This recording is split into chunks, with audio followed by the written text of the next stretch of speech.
morning to you all. The budget debate continues today, Thursday, the 15th of April 2021. We are coming to you live from Parliament Building in downtown Castries. Several members of the House of Assembly are now present for today's commencement, the continuation of today's sittings. And this is coming off of Tuesday's delivery by the Prime Minister, his budget address, as well as the tabling of the appropriation bill for 2021-2022 in Parliament then. And so far, the debates have since ensued. We had contributions being made yesterday, and it will continue today. At present, I just want to let you know, to give you some of the optics in the room, we do have the member for Babano, Honorable Ezekiel Joseph, the member for Castries Central, Honorable Sarah Flood Bobra. We have the member for Ancillary Canneries. At this time we have the Speaker of the House entering. We do now go to the floor for the start of this morning's proceedings.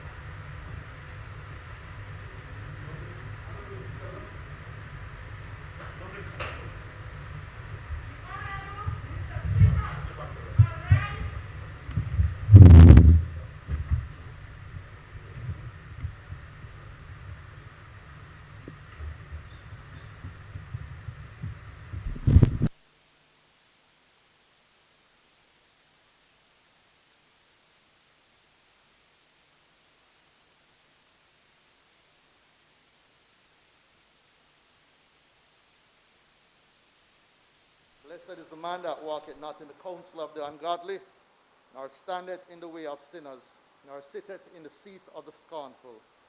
But his delight is in the law of the Lord, and in his delight doth he meditate day and night. And he shall be like a tree planted by the rivers of water, that bringeth forth fruit in his season. His leaf also shall not wither, and whatsoever he doeth shall prosper. Let us pray. Almighty God, by whom alone king reigns and princes decree justice, and from whom alone comes all counsel, wisdom, and understanding, we, thy unworthy servants, have gathered here today in your name to do humbly beseech thee to send down thy heavenly wisdom from above, to direct us and to guide us in all our consultations, and grant that we have in thy fear always before our eyes, laying aside all private interests, prejudices, and partial affections. The result of all our counsels today may be to the glory of thy blessed name. The maintenance of true religion and justice, the safety, honor, and happiness of the Queen, the public weal, peace, and tranquility of St. Lucia, and the uniting and knitting together of the hearts of all persons and estates within the same, in true Christian love and charity one towards another, through Jesus Christ our Lord. Amen. The grace of our Lord and Savior Jesus Christ, the love of God, and the fellowship of the Holy Spirit be with us now and forevermore. Amen.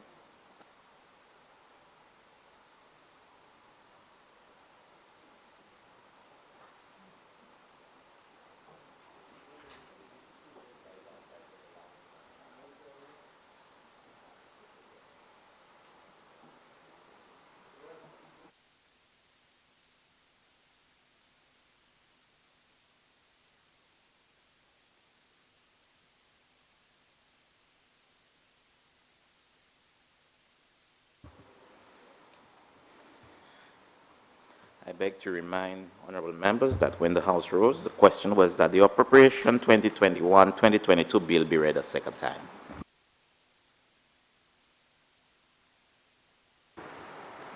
Member for Grosley.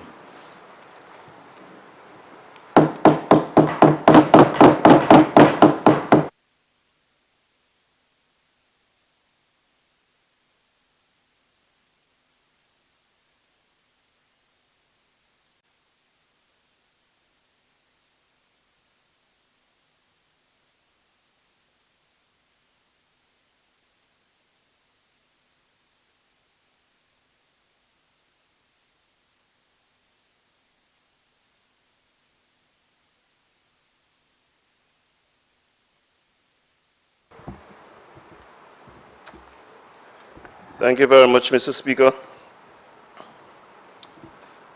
Mr. Speaker,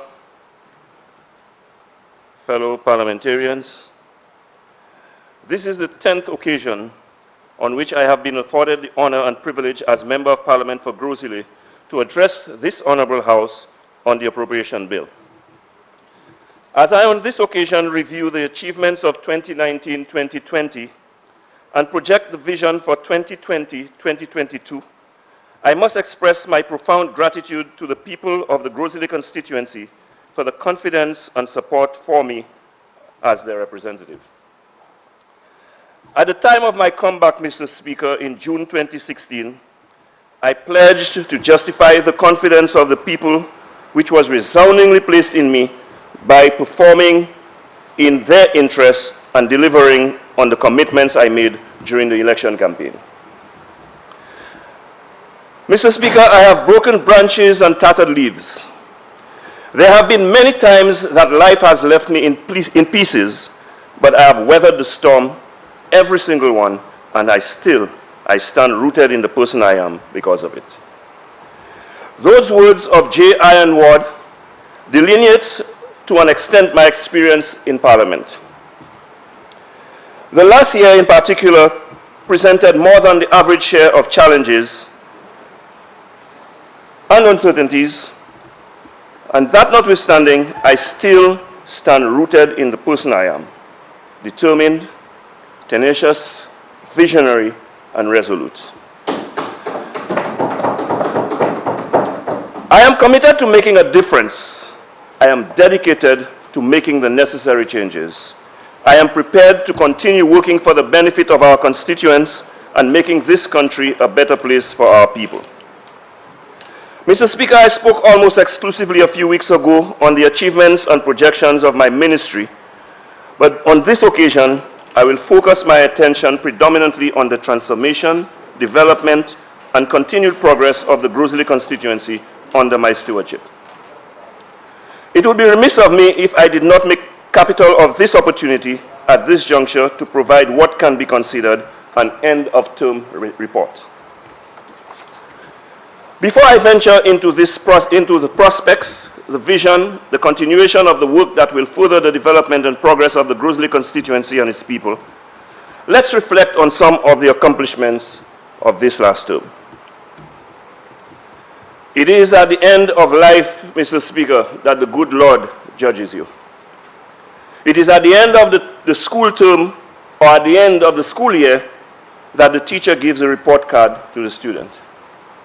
And so, Mr. Speaker, it is apt that I delve from the outset into what has been done, which is, of course, a testament to what can and will be done in the coming term. I humbly but proudly present my report predicated on a record of performance and buttressed by a progressive vision for a brighter future. Mr. Speaker, I will start off by looking at healthcare in the constituency of Grosile. And you would remember, Mr. Speaker, from the get-go, this government indicated to the people of St. Lucia that we were committed to creating better health services and ultimately to bring about a situation where we have first-class health services for the people of St. Lucia. Mr. Speaker, there were upgrades to the polyclinic at Grosile, not just in terms of the physical structure, but we also, as was promised during the election campaign, extended the opening hours, which was previously from 8 to 4:30. Now it stands at 8 to midnight. Mr. Speaker, I remember saying during my campaign that we cannot always determine if and when we get sick. Mr. Speaker, I remember saying that even at 4-day morning, at dawn, whatever time it is, if we of Grosile fall sick, we want to know that we have health care available to us, and that my ultimate goal is to ensure that we have 24-hour service at the Grosile Polyclinic. That is a goal that I continue to aspire to, and we have already made an incremental step by extending the hours to midnight. Mr. Speaker, in another part of my constituency, the community of Moshi, there were upgrades to the health center the Wellness Center in Moshi, and it is now considered a smart health center. Mr. Speaker, quite apart from the upgrades and the improvement in services at the health centers, as parliamentary representative, I am very mindful of the importance of good health. And as the Prime Minister in his address indicated, our health is our wealth. And so, Mr. Speaker, as parliamentary representative, I have led several web walks. And in case you're wondering what is a web walk, Mr. Speaker, a walk that leads you to the web, by the way, we undertake several walks for the sake of fitness and health. Because I am one who believes that while they say precaution is better than cure, I also say precaution is cheaper than cure. And so if we maintain good health, we will be saving ourselves a lot of suffering, a lot of money, and easing the pressure on our health system in this country. Let us not forget, we are a country afflicted with many lifestyle diseases, such as diabetes and its complications, hypertension, and coronary diseases. Mr. Speaker, one of the areas I want to look at is human resource development in the constituency of Grosile. Because I am one who believes that infrastructural development, as important as it is, must take place hand in hand with the development of our people. And so, Mr. Speaker, one of the projects that I'm very proud of is a project that I began in my first term in Parliament, 2006-2011. That is the Grosile Human Resource Development Center. That was not completed before my departure, and Mr. Speaker, it had to take my return to complete this building. And this building is not merely an imposing structure that decorates, should I say, the skyline of Grosile, because it's more than it's a two-story building. But, Mr. Speaker, is what it offers to our people, the opportunities it offers to our people, is what is most important. Quite apart from improving the aesthetics, Mr. Speaker, we have housed in the Grosile Human Resource Development Center a theater that we have named after one of our renowned poets of Grosile, Mr. Vladimir Lucian. It houses a training room where we have some 25 computers where training of all kinds can be done for the benefit of our youth in Grosile.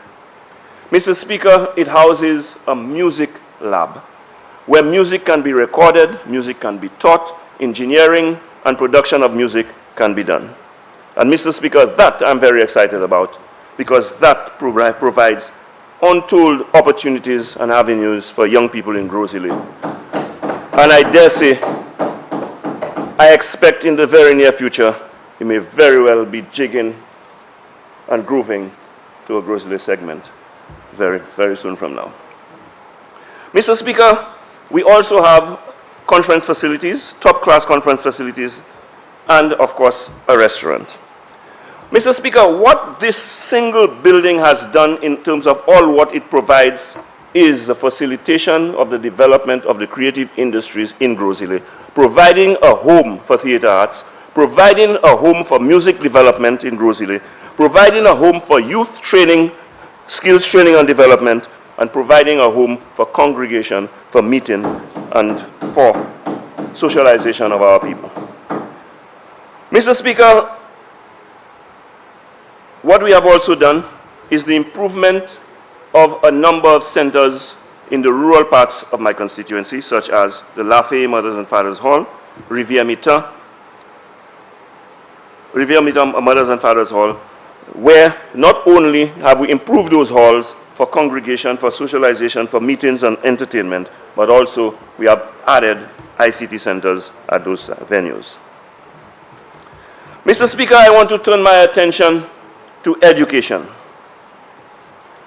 Mr. Speaker, education to this government is very important. Testament to that is the amount that is budgeted each year by this government for education. Mr. Speaker, as parliamentary representative of Grosile, as a member of this team, the United Workers' Party administration, it is not lost on me the vital role that education has played, is playing, and has to play in our future development. And so, Mr. Speaker, if I can quote Ernest Fletcher, education is our greatest opportunity to give an irrevocable gift to the next generation. And Mr. Speaker, we have spared no effort in attending to providing that gift, that irrevocable gift, to the next generation. Mr. Speaker, on my part as parliamentary representative, from my constituency office, we have undertaken a number of back-to-school initiatives, such as providing notebooks. And when I talk of notebooks, we provide notebooks to all the public schools, to all the children, for all the subjects that they study. So every child in each of my public schools in Gros-Islet, Monchy, Gros-Islet, and Grand Riviere receive all the notebooks for all the subjects that they need. Mr. Speaker, there are other school supplies such as rulers, pencils, sharpeners, and so on that we provide. And throughout the almost 5 years of this term, we were providing students with electronic devices. But in particular, Mr. Speaker, in this last year, given the advent of COVID-19 and the more accentuated need for electronic devices, Mr. Speaker, I presented to the public schools of Gros-Islet, to mothers, parents, and students, somewhere in the vicinity of over 200 electronic devices. Mr. Speaker, we provide backpacks, and when it comes to backpacks, we donate the backpacks to the schools, and between the principals and the teachers, they determine the students who are most in need, and they are awarded those backpacks. Mr. Speaker, we also assist with bursaries, and we have an annual Top Achievers Awards for students who perform outstandingly throughout the school year, especially at the Common Entrance and CXC level. We also reward and encourage students for outstanding performances in other extracurricular activities.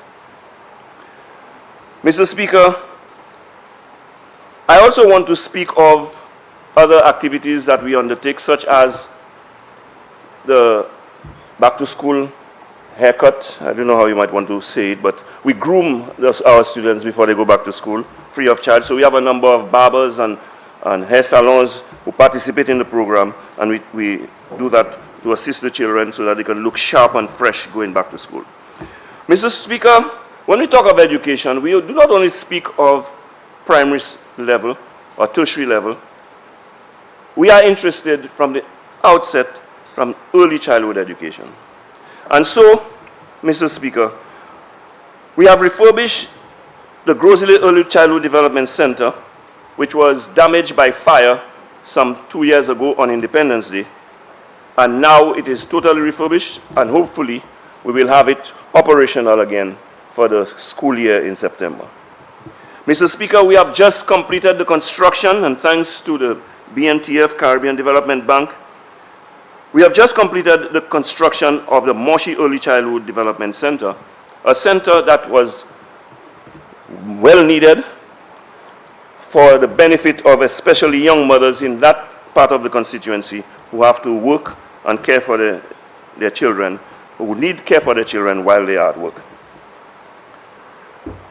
And what I mentioned earlier, Mr. Speaker, the term we use is the back-to-school salon services, when I spoke of grooming our children. So, Mr. Speaker, these are some of the things that we do in the area of education. Mr. Speaker, I want to mention also on the education a number of ICT centers that were established in my constituency. But before, let me just give you the background.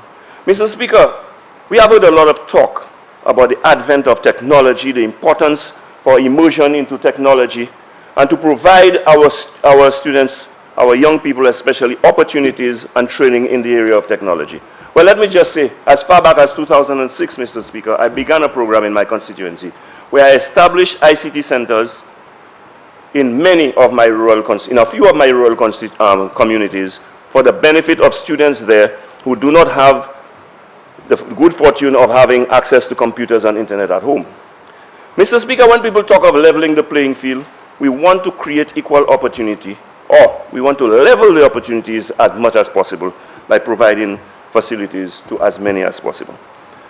And so back then, Mr. Speaker, I established the Grosley ICT Center at the Grosley Library, the Moshi ICT Center at the Moshi Human Resource Development Center, and a Labon ICT Center. Well, unfortunately for my people, there was a change in administration and there was a change in representation in the Grosley constituency. And what was done, Mr. Speaker, was that the ICT Center in Labon was shut down. The computers at the Grosley Library were stolen, never replaced, and Moshi became dysfunctional. But I'm pleased to announce, Mr. Speaker, for the benefit of the people of the constituency of Grosley, that not only have we reinstated those ICT centers, but we have opened new and additional ICT centers in other parts of my constituency, such as Deramo, Lafayette, Rivière-Mita, and Grand Rivière. Unfortunately, the Grand Rivière Center was burglarized and computers stolen, but we are now looking for a safer location. We have already purchased new computers to replace the stolen computers, and we are now trying to establish a new center that is safer. Mr. Speaker, these are the things that we do. We don't talk about caring, we care. Don't tell me you care for me, take care of me. And so the lip service, Mr. Speaker, does little to provide hope to the people of St. Lucia, and in particular the people of the Grosley constituency, when the opposition simply comes around and tell them what they shall do, and when the time comes, they do not perform, they do not deliver. And so, Mr. Speaker, when it comes to performance, Mr. Speaker, past performance, I must confess, is no guarantee for future success or future results. But, Mr. Speaker, what we can control is our performance and our execution, and that's what we're going to focus on. These are the words of Bill Belichick. And we live by that as an administration, Mr. Speaker. Because past performance speaks a tremendous amount about one's ability and likelihood for success. The words of Max Spitz.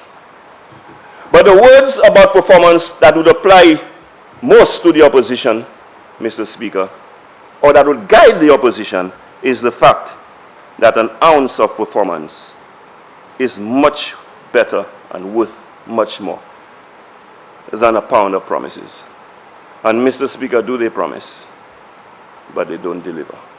And that is the fundamental difference between this administration and the previous administration, and that is the defining line that is going to determine the outcome of the next general election. That is why the United Workers' Party will be returned to government, and your humble servant, Mr. Speaker, will remain as the parliamentary representative for Grosley. And you know, Mr. Speaker, I came with a tagline as far back as 2011. Spider again. There's even a song to celebrate and proclaim that. Yesterday, I heard a member from the opposite side embracing that term. Spider again. I know he said Sean again. But Mr. Speaker, what he does not know is back then, it was it rang well, a very good slogan. A former Minister of Sports came with that slogan, but come the general election, he was out. So if that is what the more recent past Minister of Sports want to embrace, I welcome him. We know his fate. Well, Mr. Speaker, I want to mention my support for youth and sports in the constituency of Grosley. And talking about past ministers of sports, before I go to my constituency, let me just express my admiration and gratitude to the current Minister of Sports.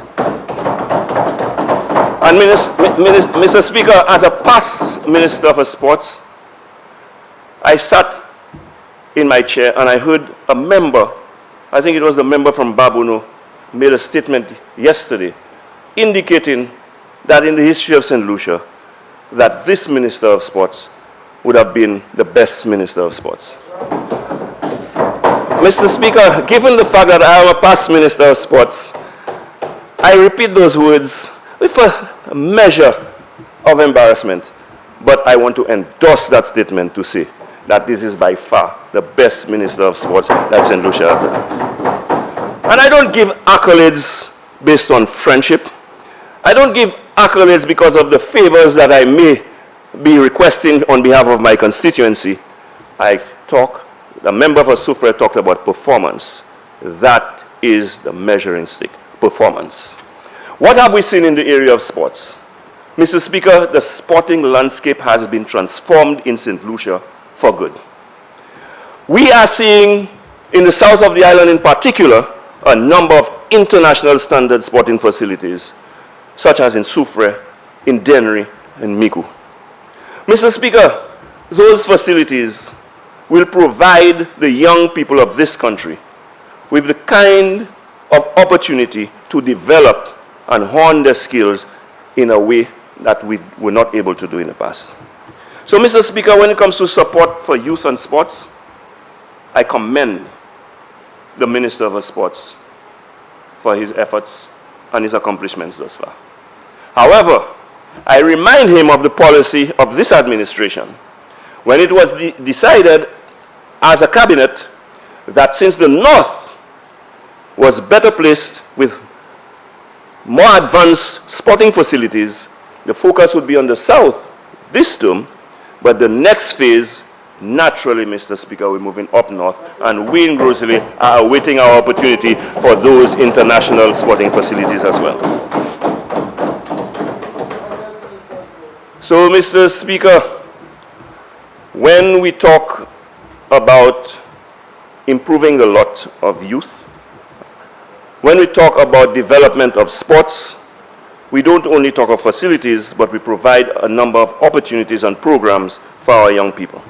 And so as parliamentary representative for Grosley, Mr. Speaker, I am pleased to house and to be the home of the St. Lucia National Sports Academy, a product of the current Minister of Sports and a product of this present administration, something long spoken of. Mr. Speaker, there is no telling the unlimited opportunities for development of young athletes in St. Lucia, given that new development. And so, Mr. Speaker, I am excited about it, especially since Grosley is the home of that institution, that my people will be well placed, get a golden opportunity to take advantage of what it offers. Mr. Speaker, I have, throughout the term, except for last year, because of COVID-19, sponsored a number of sporting competitions, such as the Spider Cup, that is a football competition in Grosley. I have supported also, for the benefit of our youth in Grosley, a number of cultural activities, such as the Grosley Carnival. I have put on a number of training programs, and that is what I admire most about what we have done as a government. It is the diverse programs that we offer, the wholesome, now talking about whole. Mr. Speaker, you know, there's a famous saying by a member opposite that $5 can block a hole. Mr. Speaker, Mr. Speaker, we're not that myopic in our view. We're not looking to simply block a hole. We're looking to develop the hole in a wholesome way.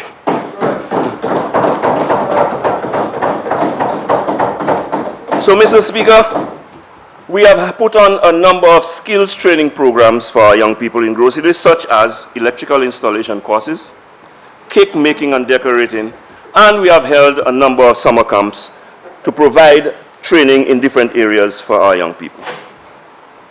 Mr. Speaker, I also want to mention too, that once when I made the statement that this is not a government that is looking to keep our people dependent, this is not a government that is looking to promote mendicancy, some on the other side took offense. But let me say this, Mr. Speaker, what we do is to empower. What we do is to provide opportunity for growth. What we do is to make our people become independent so that they can stand on their own 2 feet and provide for themselves. Ultimately, that is the goal. And so, Mr. Speaker, I mentioned that we have a number of sporting facilities in the Grosley area. And so we have handed over the administration of the sporting facilities in Grosley, Moshi, and Rodney Bay to the Grosley North Youth and Sports Council, and the facilities in Grand Riviere and Corinth to the Grosley South Youth and Sports Councils. Mr. Speaker, that is because we believe when people partake in taking charge of their own destiny, their own future, what belongs to them, they place more value on it, and that in itself goes a long way in making our communities more involved and responsible for what their future holds. So, Mr. Speaker, I want to move on to community and social development support. And Mr. Speaker, talking about this, we do not only talk about brick and mortar in development. I have indicated that my representation has a lot to do with the development of my people. And so, Mr. Speaker, before I move to community social development and support, I'm reminded of a statement that was made yesterday by the member for Dennery North. The member for Dennery North expressed, because I just mentioned, and that came to me because I just mentioned the fact that we have given responsibility for the administration of facilities to the youth and sports councils of Grosley North and Grosley South. Mr. Speaker, the member said yesterday that he was saddened by the developments in football in St. Lucia and what had happened. And he sought to chastise this government and by the Minister of Sport and this government by extension for indicating that they did not have direct jurisdiction or control of what was happening. But Mr. Speaker, you know, I sat there and I was disheartened because when people are so disingenuous, Mr. Speaker, I tend to take objection to it. And the member for Dennery North, as a former sports minister, would know very well.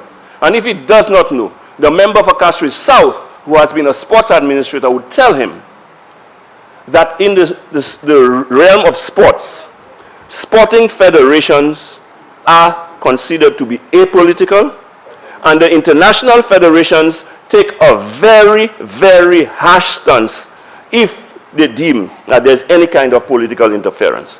So, in a nutshell, Mr. Speaker, national sporting federations are autonomous bodies. We can only get involved to the extent that they wish to have us involved as government. I'm not suggesting to you that we do not have a responsibility for certain things related to sports, but to suggest that the government should have stepped in and do A or B, that can only be permitted by the federation on request. It cannot be dictated by the government. I just wanted to make that point of clarification because sometimes you hear a lot of propaganda and rumors coming from the other side to confuse. But the record must always be set straight because the truth will always remain the truth. So, Mr. Speaker, at the community and social level, we have established in Grosley the Lillet Awards. And those awards are designed to acknowledge the contribution and accomplishment of citizens of the Grosley constituency. And why Lillet Awards, Mr. Speaker? Just as the member from Soufrière will spare no opportunity, spare no moment to talk about the iconic pitons that are in Soufrière and Swizel, we are very proud of Pigeon Point. That is our iconic landmark. And so, Mr. Speaker, the Creole name for Pigeon Point is Lillet. And so we name, just like we have national awards named the Piton Medals, we have the Lillet Medals, Mr. Speaker, where we award and acknowledge people of the constituency who perform outstandingly. Mr. Speaker, out of my constituency office, on a weekly basis, we provide assistance to the sick, shut-in, the elderly, and the poor through our soup kitchen. Mr. Speaker, you can look at the slides here. and you will see the preparation of the meals. But, Mr. Speaker, you will not see me or my staff handing over a meal to any individual, because we are acutely conscious, aware, and concerned about the dignity of our people. And so, given the fact that they're already in the predicament that they are, we are not going to worsen their situation by causing them any form of embarrassment. Mr. Speaker, we also, apart from the Lillet Awards, honor our elderly in Groseley. Mr. Speaker, we hold annual Christmas treats for the children and elderly, cleanup campaigns, for the children and the elderly, and we also have cleanup campaigns that we do from time to time in different parts of the constituency. Mr. Speaker, on the community and social development, I mentioned the music lab that was developed and housed in the Groseley Human Resource Development Center. And Mr. Speaker, just let me say a few more words on this. This is a major development, because as we give lip service, as the former administration gave lip service to creative industries, we give tangible assistance to the creative industries. All they did, Mr. Speaker, was have one of their henchmen, one of their party hacks, paid a handsome salary as a consultant to do absolutely nothing that developed the creative industries. Instead, Mr. Speaker, we have built for our people, and not just in Groseley, there's one in Dennery, there's one in Castries East. Under the watch of this administration, those facilities were established for the benefit of our young people.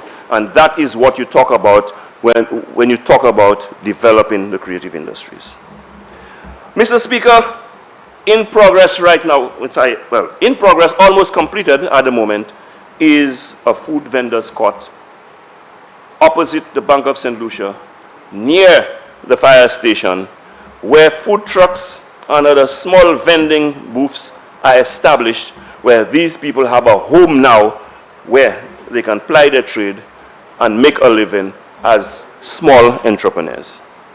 Mr. Speaker, we cater for one, we cater for all. Mr. Speaker, that is the style, that is the approach of a United Workers' Party government. Mr. Speaker, I just want to say that all of those accomplishments, and that is only some, and by the way, before I move on to the vision, I want to talk about another set of our accomplishment, that is roads, but I will come to it in a moment. Let me just say this before I do. Mr. Speaker, it was said by one of the members of the opposition yesterday that we are in a mad rush to execute and implement projects because an election is approaching. Let me just correct that fallacy. Mr. Speaker, as I said, as parliamentary representative for Groseley, and as is the policy of the United Workers' Party government, we came into office and we hit the ground running from day one. And Mr. Speaker, that is why you heard 3 members of our team present yesterday, and I'm sure it made your head spin the number of accomplishments in their constituencies. Mr. Speaker, we are not in a mad rush to do anything. What we are doing is calculated, visionary, well-planned programs for the benefit and development of our people and our nation. Mr. Speaker, the opposition spent much time recently condemning the construction of roads in St. Lucia. Mr. Speaker, I defended this administration for the vision of continuing the road construction programs in this country. Mr. Speaker, not only were those already in the planning from day one, but given the advent of COVID-19, when the industries that we have very little control over, such as tourism, came to a grinding halt, we had to do something to keep the economy going.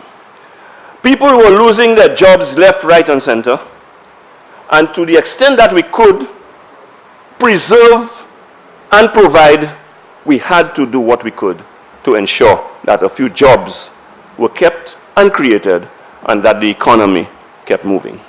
But no, they condemned that because they were afraid of that prospect. What they want is to see the worst for St. Lucia because they think that would enhance their political fortunes.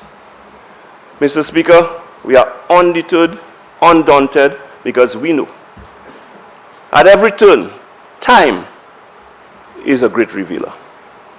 Today, they have changed the tune.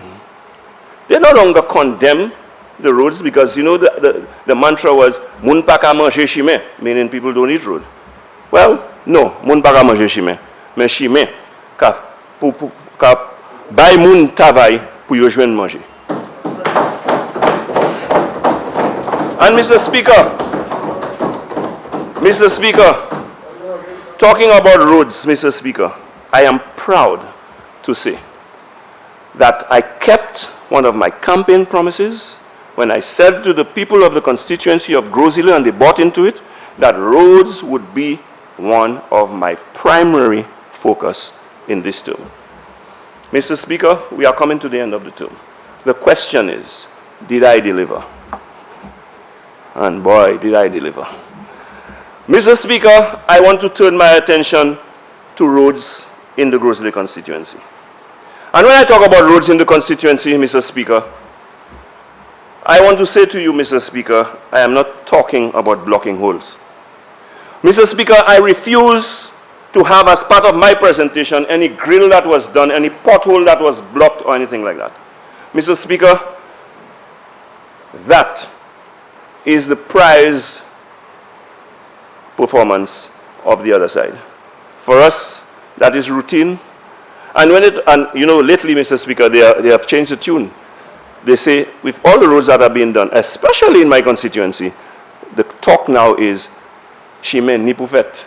Roads must be done.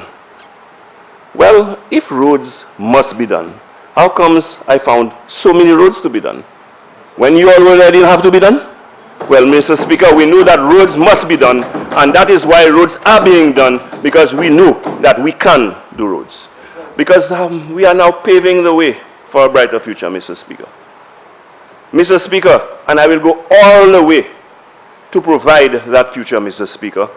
And when we provide better roads for our people, when we provide upgraded roads for our people, what we are actually doing, Mr. Speaker, is improving the value of their property. And I heard a lot of talk yesterday about property, and I will come to that in a moment. Because I have a land rationalization program going on in my constituency, like many other colleagues here. But let me just say, the former Minister of Infrastructure, but before I criticize, let me praise.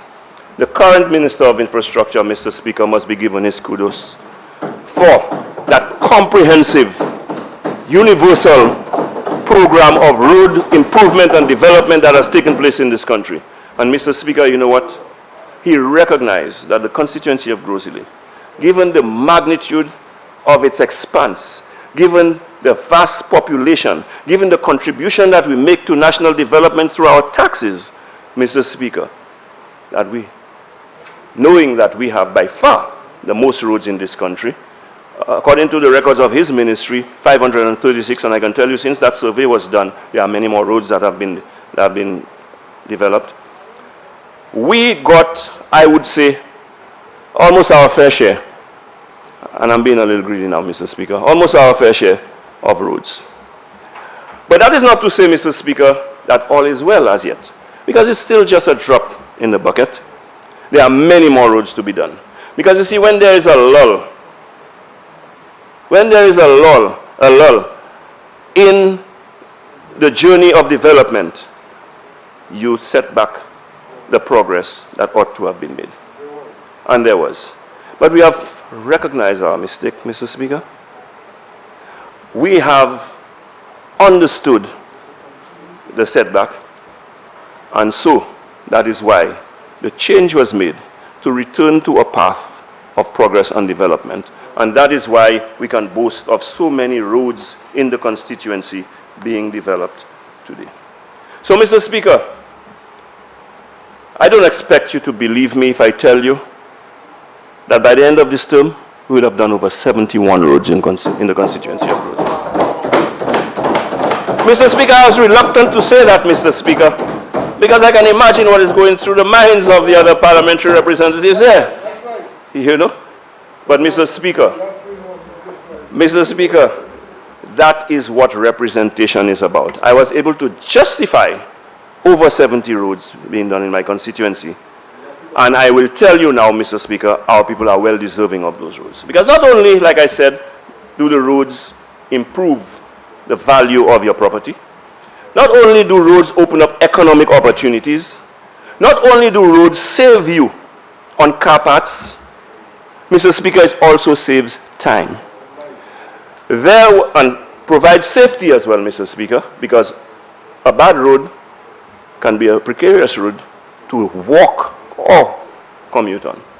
So, Mr. Speaker, there were roads in the constituency of Grosley. If you had to traverse those roads, it would probably take you, in the past, 15 minutes. Now, 3 minutes. That is how bad those roads were. And now, Mr. Speaker, my people in some parts of my constituency no longer clamor for better roads. They're asking for speed bumps. But, Mr. Speaker, that too will come. But in the meantime, I ask for discipline on the part of our people. Because as we go along, more roads will be done. And talking about roads, Mr. Speaker,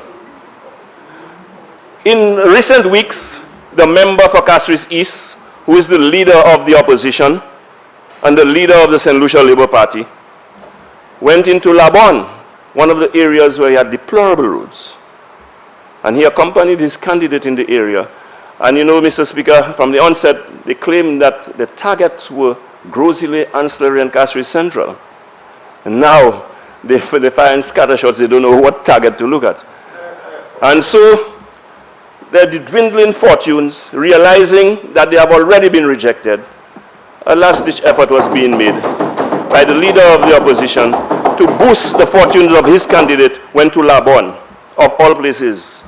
And Mr. Speaker, when they heard of the land rationalization program in Labon, where I have already gotten my cabinet to approve the sale of those lands to the people of Labon for those who are already in occupation, $2 a square foot, and those from the area who wish to purchase, that is first-time landowners, $3 a square foot. Mr. Speaker, in the north, if you have any inkling of the price of land in Grosley, you know that is a steal.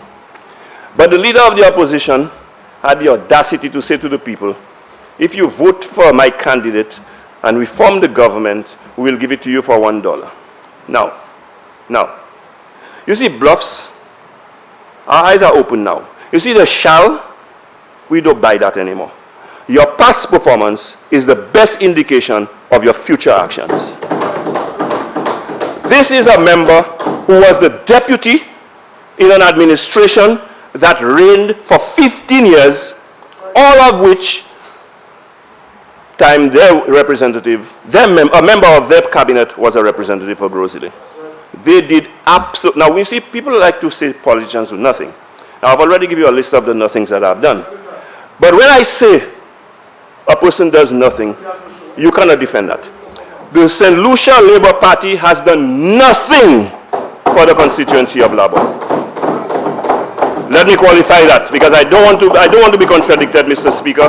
Let me qualify that. They have done nothing developmental or progressive for the constituency. What they have done, shut the ICT center that existed in Labon. They shut it down.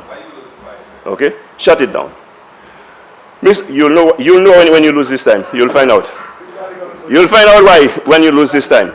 And Mr. Speaker, they did absolutely nothing. In 1982, when the United Workers' Party represented Grosley for the first time, that is when electricity came to Labon. In 2006, when I, as a member of the United Workers' Party, represented Grosley for the first time, that is when water came to Labon. Pipe-borne water, Mr. Speaker, came to Labon in 2009 while I was the representative. Mr. Speaker, as I have returned, I recognize that in our zeal to provide water to Labon, we came from all the way from the member of Babono, Hill 20, and brought our pipes across Deramo into Labon.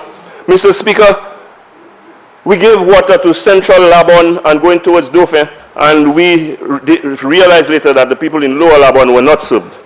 Well, guess what? We had a phase 2 this term, where everyone in Labon has access to pipe-borne water right now. And not only that, but the supply has been improved, because not only do we have a source from Hill 20, but we have a source coming from Monjiro, which makes Labon one of the communities with the most reliable source of water today.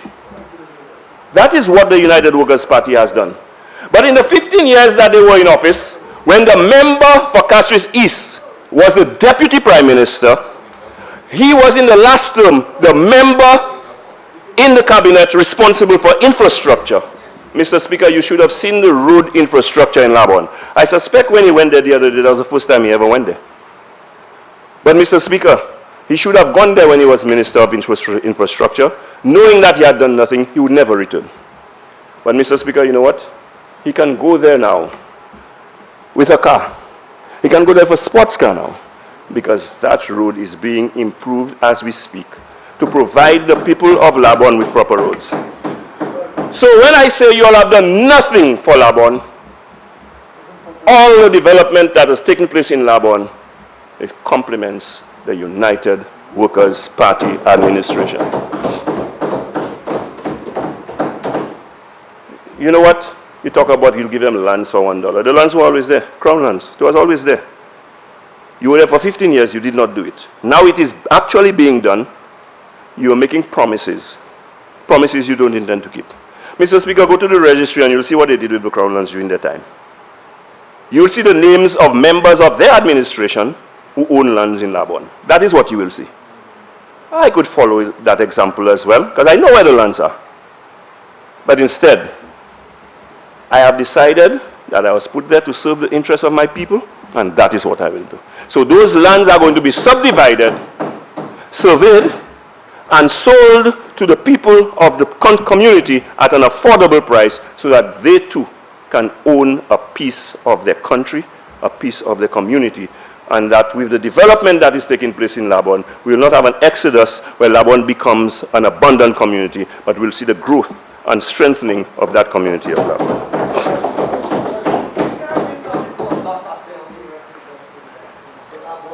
So, Mr. Speaker, I'm still on roads, you know. I'm going back to roads. Mr. Speaker, when we talk about roads that are done, under construction, and will be done in the coming weeks and days, Mr. Speaker, I'm talking about Cap Estate, where we have the Flamboyant Way Road, going into Flamboyant Street, Flamboyant Drive, and Flamboyant Crescent. And in Belcap, we have a side road that was just recently completed. So I'm just mentioning the communities. Grozile Town, in Massad, we have two roads between Massad and Edgewater that was done. In Edgewater, we have the upper side of Coral Avenue that was done. In Kazanba, we have Mountain Top Road, Sunset Avenue, Fostin Development, Kazanbat, Tuan Slavut, Upper Boys Training Center. All of these roads have been done. In Bossejou, you have Palm Drive, Toussaint, another road in Bossejou, the road to the Keep Cool Guest House, and Experience Gardens on the repair. Well, Palm Drive has not been done, but work has started on it. In Kaimaje, and Mr. Speaker, we don't discriminate, you know. Kaimaje is known to be an area where the Labour Party, although I should say once, had a stronghold, because in the last election I defeated them there. You know? And that is going to be repeated, you know, Mr. Speaker, based on the work that has been done. We have at least 3 roads that were done in Kaimaje. In Rivière Meta, Tamarind Heights, okay, we have the Rivière Meta bridge that was just done. We have the entrance to the Valerie Lord Road. A road was done there, and a road next to the court and the ICT center. In Moshi, we have a number of roads that have been done. Cardinal Road, the health center to Cardinal Road, the Labon to Dauphin, as I have mentioned. And we have the road going up the hill to the Mathrins residence, and the road going up the hill to the water tank that is in Labon, in Bonte, Anthurium Drive, Pee-wee Drive, Old Military Road is under construction right now. The Larry Trett Road, Mr. Speaker, that road is a road that is heavily utilized as a bypass road. We had a treacherous bridge on that road, and if you can show the slide, I don't know if you have the slide, for the Larry Trett Bridge. But Mr. Speaker, there was a treacherous bridge there that has now been replaced with a proper bridge, a safer bridge, and making commuting and walking on that a much safer prospect. Mr. Speaker, the Larry Trett Road, as I said, is a bypass road, and what we have sought to do is to improve our bypass roads, and that will happen with the Viesikwi, Norbe, Riverstone Road as well. But we are just awaiting the completion of a water project that is taking place in Viesikwi to upgrade that road. Mr. Speaker, I can go on and on in Rodney Bay, Palm Drive, Flambeau. Now, you may hear the repetition of some names, Mr. Speaker. My constituency is so vast and so developed that we have names being repeated certain places. Like, I think just about everywhere in the Grosile constituency has a flamboyant road. As a reminder, you have 10 minutes in which to come. You have 10 minutes in which to come. Okay, Mr. Speaker. So, Mr. Speaker, let's just say, Mr. Speaker, to summarize roads, let's just say we have done measly roads. Mr. Speaker, unquestionable, and Mr. Speaker, I will provide the list to this Honorable House. For those who wish to question, you can go yourselves and see firsthand. So, Mr. Speaker, let me touch on my vision for the constituency of Grosile. My vision for Grosile is one of self-sufficiency, youth economic empowerment, and continued human and infrastructural development. Human and infrastructural development that will not only impact the community positively, but St. Lucia as a whole. Village tourism will bring the redevelopment of the Grosile waterfront and give members of our community an opportunity to be self-reliant and benefit from the industry. It will give young people the opportunity to be entrepreneurs, and I have pledged my support to assisting them in every step of the way. Mr. Speaker, whether as a restaurateur, a guest house owner, a farmer, or craft vendor, there is a chance at investment for everyone in the constituency of Grosile. Mr. Speaker, our Grosile Credit Union is now being worked on, and with the advent of the Grosile Credit Union, that will give us the ability to support the dreams and aspirations of our youth, as well as provide a means of savings and investment for our people.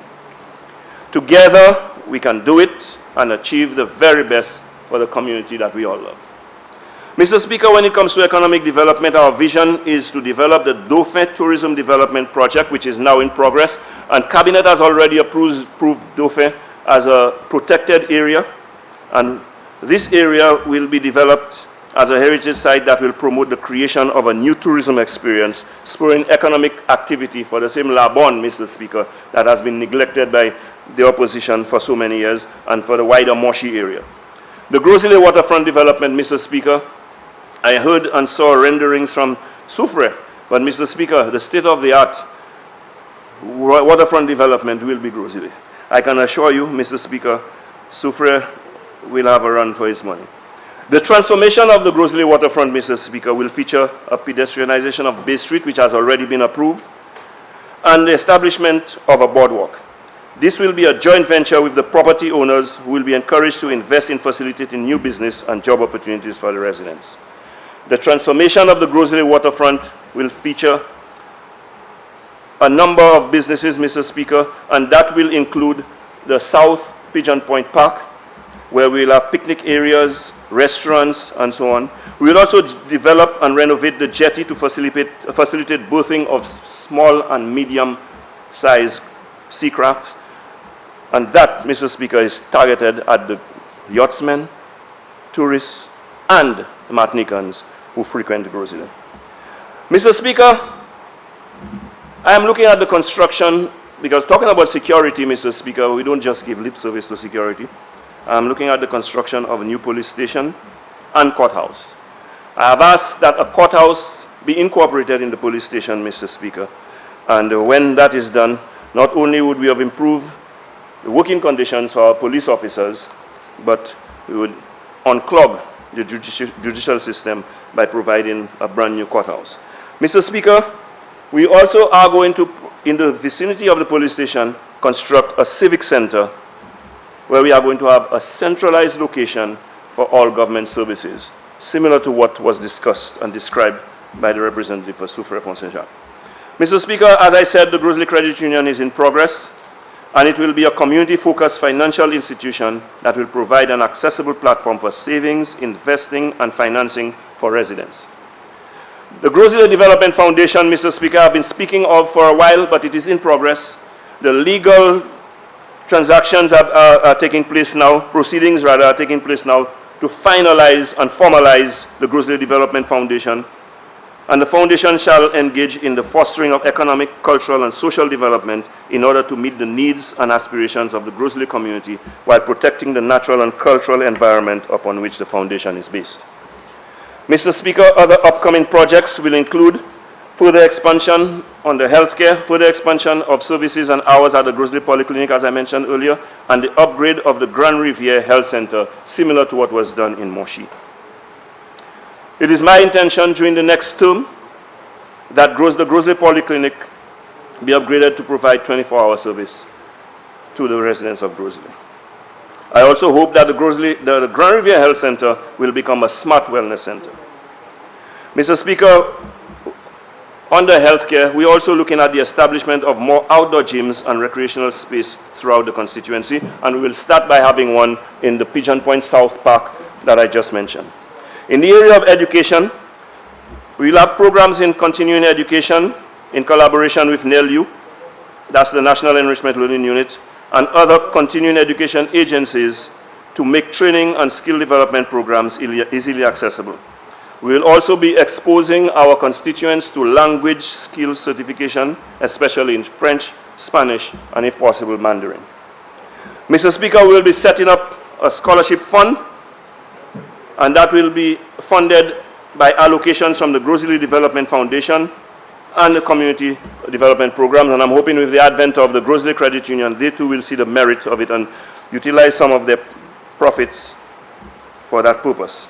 Mr. Speaker, we'll have the opening of even more information communications technology center, ICT centers, and because for years it has been a focus of mine to expand internet access to my constituents as part of this continuing commitment. I will establish additional centers in rural communities where they do not currently exist. The creative arts, Mr. Speaker, I spoke of what exists at the Grizzly Human Resource Development Center, and with the Vladimir Lucian Theater, the music lab, and the training facilities there, I think we have the perfect setting to focus on the training and to allow for the development of artists in their craft. Mr. Speaker, the community communication network for Grizzly, that is the setting up of a television and radio station for Grizzly. Mr. Speaker, we will be consolidating our feeding programs by soliciting assistance from the private sector and combining with other soup kitchens to ensure that rather than just a once weekly service, we have a daily service to the residents of Grizzly. Mr. Speaker, I have been successful in getting the government, through the Ministry of Planning, to purchase an old building where courts used to have their store in Grizzly for the purpose of setting up a daycare for the elderly, and that property has been made available for that purpose, and so we will develop it. The opening of the adult daycare center for the provision of care during the day for the elderly while their family members go to work, they will have the caregivers. Mr. Speaker, the development programs for single parents and at-risk youth will be targeting programs for single parents at risk and at-risk youth for the provision of parenting skills, life skills, technical, vocational, and marketability training. Mr. Speaker, a Human Resource Development Center in Grand Riviere is something that we think needs to be established because there is no, apart from the school, no public building in Grand Riviere. And like Moshi and Grizzly, we think that it is Grand Riviere's turn next term to get a center of that kind. Mr. Speaker, I will be encouraging community agricultural programs, and Grizzly is not normally synonymous with agriculture, but we have rural communities in Grizzly where agriculture is practiced, and using government-owned agricultural lands to provide plots for farming enterprises by the youth especially that are unemployed. We will encourage that kind of activity. We will encourage a kitchen garden program to provide support in the form of seeds, seedlings, fertilizer, and other inputs, and technical assistance to promote the setup of backyard and kitchen gardens. Mr. Speaker, revamping of the and rebranding of the Grocery Friday night. Mr. Speaker, post-COVID-19, we will work with the Grocery Friday Night Vendors Association to improve the product by introducing theme nights to include local entertainers and locally produced goods, and we will also incorporate the Grocery waterfront as part of the Grocery Friday night experience. Mr. Speaker, we will have very soon, before the end of this term, the commissioning of the Grocery Information and Comfort Station, a building that is almost completed, that will also lend itself to the ambience for Friday night and to welcome visitors especially who come to Grocery for entertainment and for visits. Sports, Mr. Speaker, will be upgrading the existing sporting facilities in Grocery. We'll be working with the Grocery Youth and Sports Councils, North and South, for the maintenance and administration of the facilities. We'll be looking at the lighting of unlit playing fields, and as I said, Mr. Speaker, it's phase 2 of the sporting infrastructure development program of this government will head north next term. Mr. Speaker, the Grocery flood mitigation project is something we have to look at, especially in Marisil, Bois d'Orange, and in Grocery town, where we call the Kokope, that is Tutig. Mr. Speaker, we will look at alleviating the flooding problems that these people face there. Mr. Speaker, the road rehabilitation and maintenance program will continue. And I give assurance to the people of the constituency of Grocery who have not had their roads upgraded to take heart, be patient in the knowledge that I have delivered as far as road is concerned. You know, Mr. Speaker, they call me the road master in Grocery now. And so they know that on my return, I will ensure that the continuation of this is done. Security, Mr. Speaker, of course, we spoke of the establishment of the police station in Grocery. We'll have a police substation in Grand Riviere, and we'll also look at the setup of a mobile police station that can be moved to locations where policing is needed or as the need arises for major events and crime hotspots. We're also going to improve security through the proliferation of CCTV cameras throughout the constituency. That will go a long way in terms of prevention, detection, and solving of crime. Additional street lighting is already on the way. We have just recently set up some 51 LED lights, and we're looking at an additional 80 to be done in the constituency of Grocery, Mr. Speaker. So, Mr. Speaker, in conclusion, let me just say, based on a history of performance, constituents of Grocery have been provided with the best representation that they have ever had. Mr. Speaker, the evidence is revealed in the infrastructural projects as well as the human, social, and economic development programs that have been delivered during my tenure. Already set, Mr. Speaker, is the platform for the future development of Grocery and a clear visionary plan for the constituency. I bring you experience in my representation as well as fresh ideas for future implementation. We have not reached the apex of national development, Mr. Speaker. No, we are not at the pinnacle. But whenever and wherever you might want to think that we are on this mountain of growth, we are headed in the right direction with the summit in sight and the valley below and behind us. Mr. Speaker, every setback that confronts us, we will treat as a setup that beckons a comeback that will define us. And Mr. Speaker, true to form, my return, my comeback, is testimony to that. Mr. Speaker, yes, we are a tenacious, innovative, industrious, and resilient nation. Let us work together to bring truth and meaning to that belief. With your help and support, we will keep working. After all, we are the workers. We get the work done.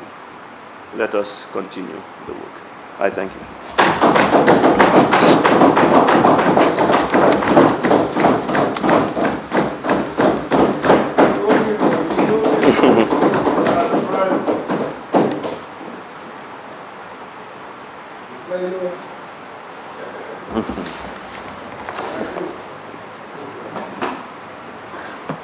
Before I call the honorable member for Library, let me inform honorable members that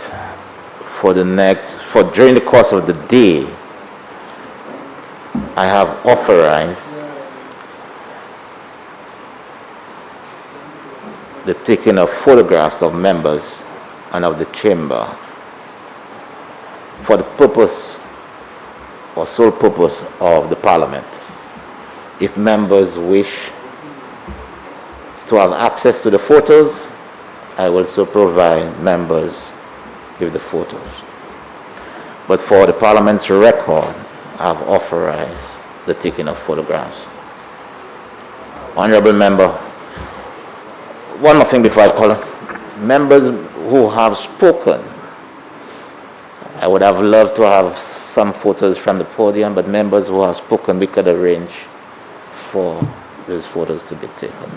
Very well? Very well. Member for the Library.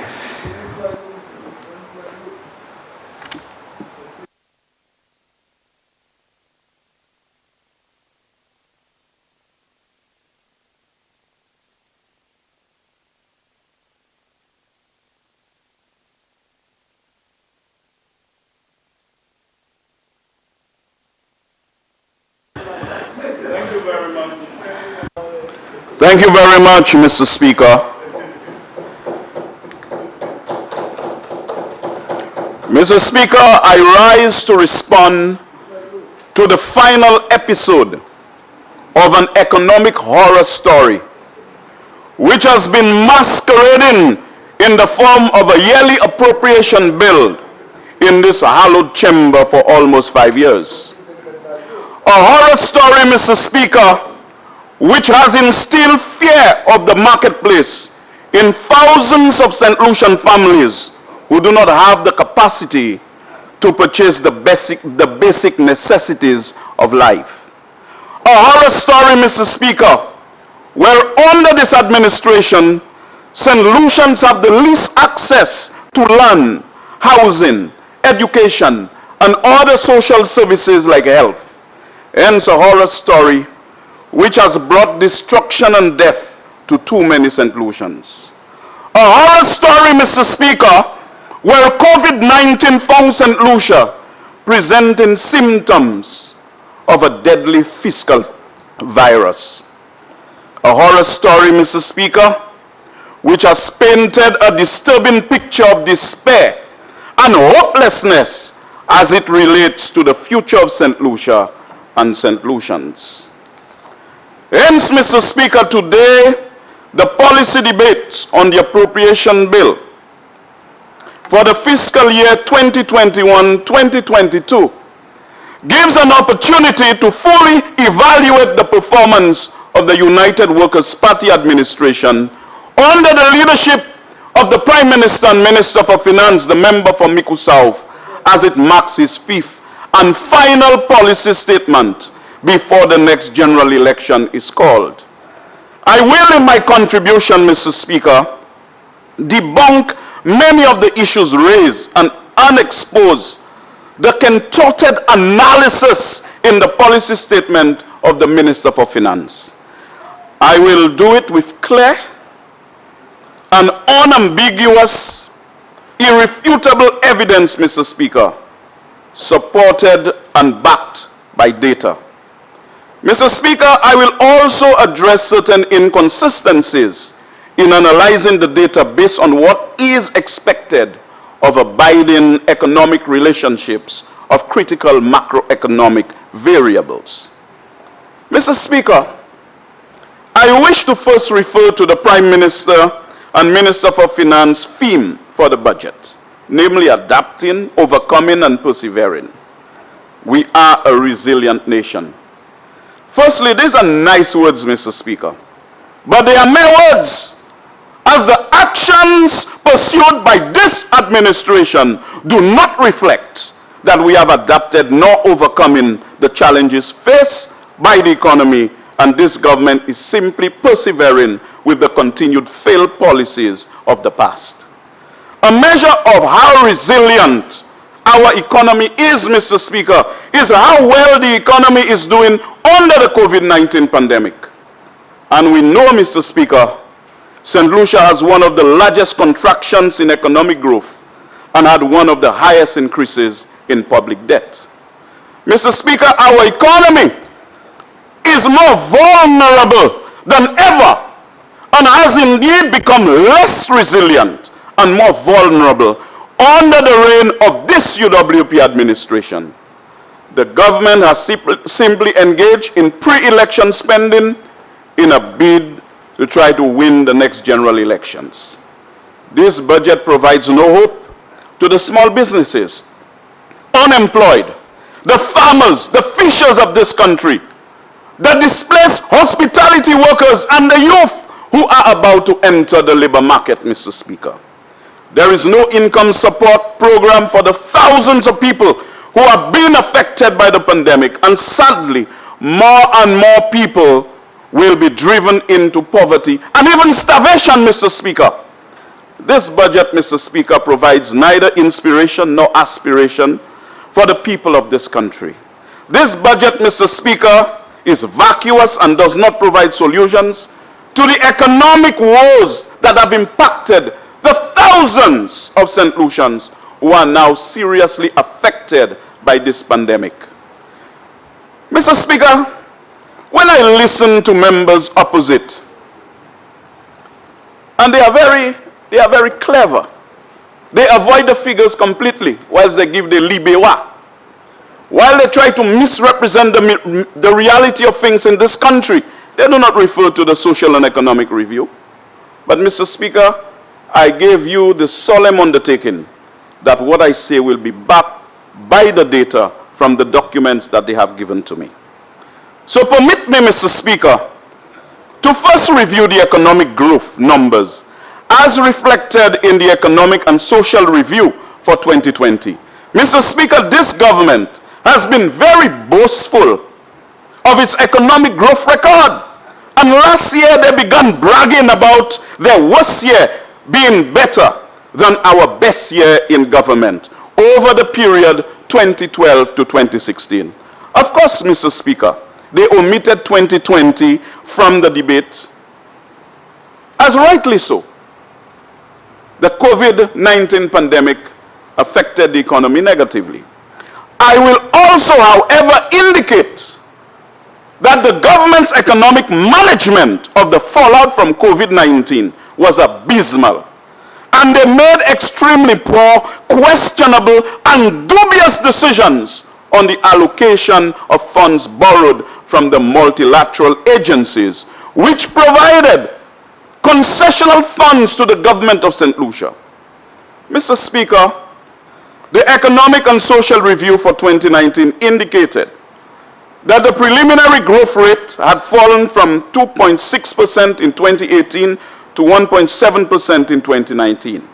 Indeed, Mr. Speaker, the pattern of decelerating growth started after 2017, with growth of 3.5% following growth of 3.4% in 2016. I have argued in previous debates that the growth rate in 2016 would have been much higher if the UWP government did not stop all the projects which were in progress of implementation at the time of the general elections in 2016. In fact, Mr. Speaker, this evidence is backed up by the data, and in this regard, I refer to page 93 of the Economic and Social Review 2020, which gives information on the growth rates of the sectors. When one examines construction for 2015, the growth rate was an impressive 16.2%, the highest growth rate in that sector for some time.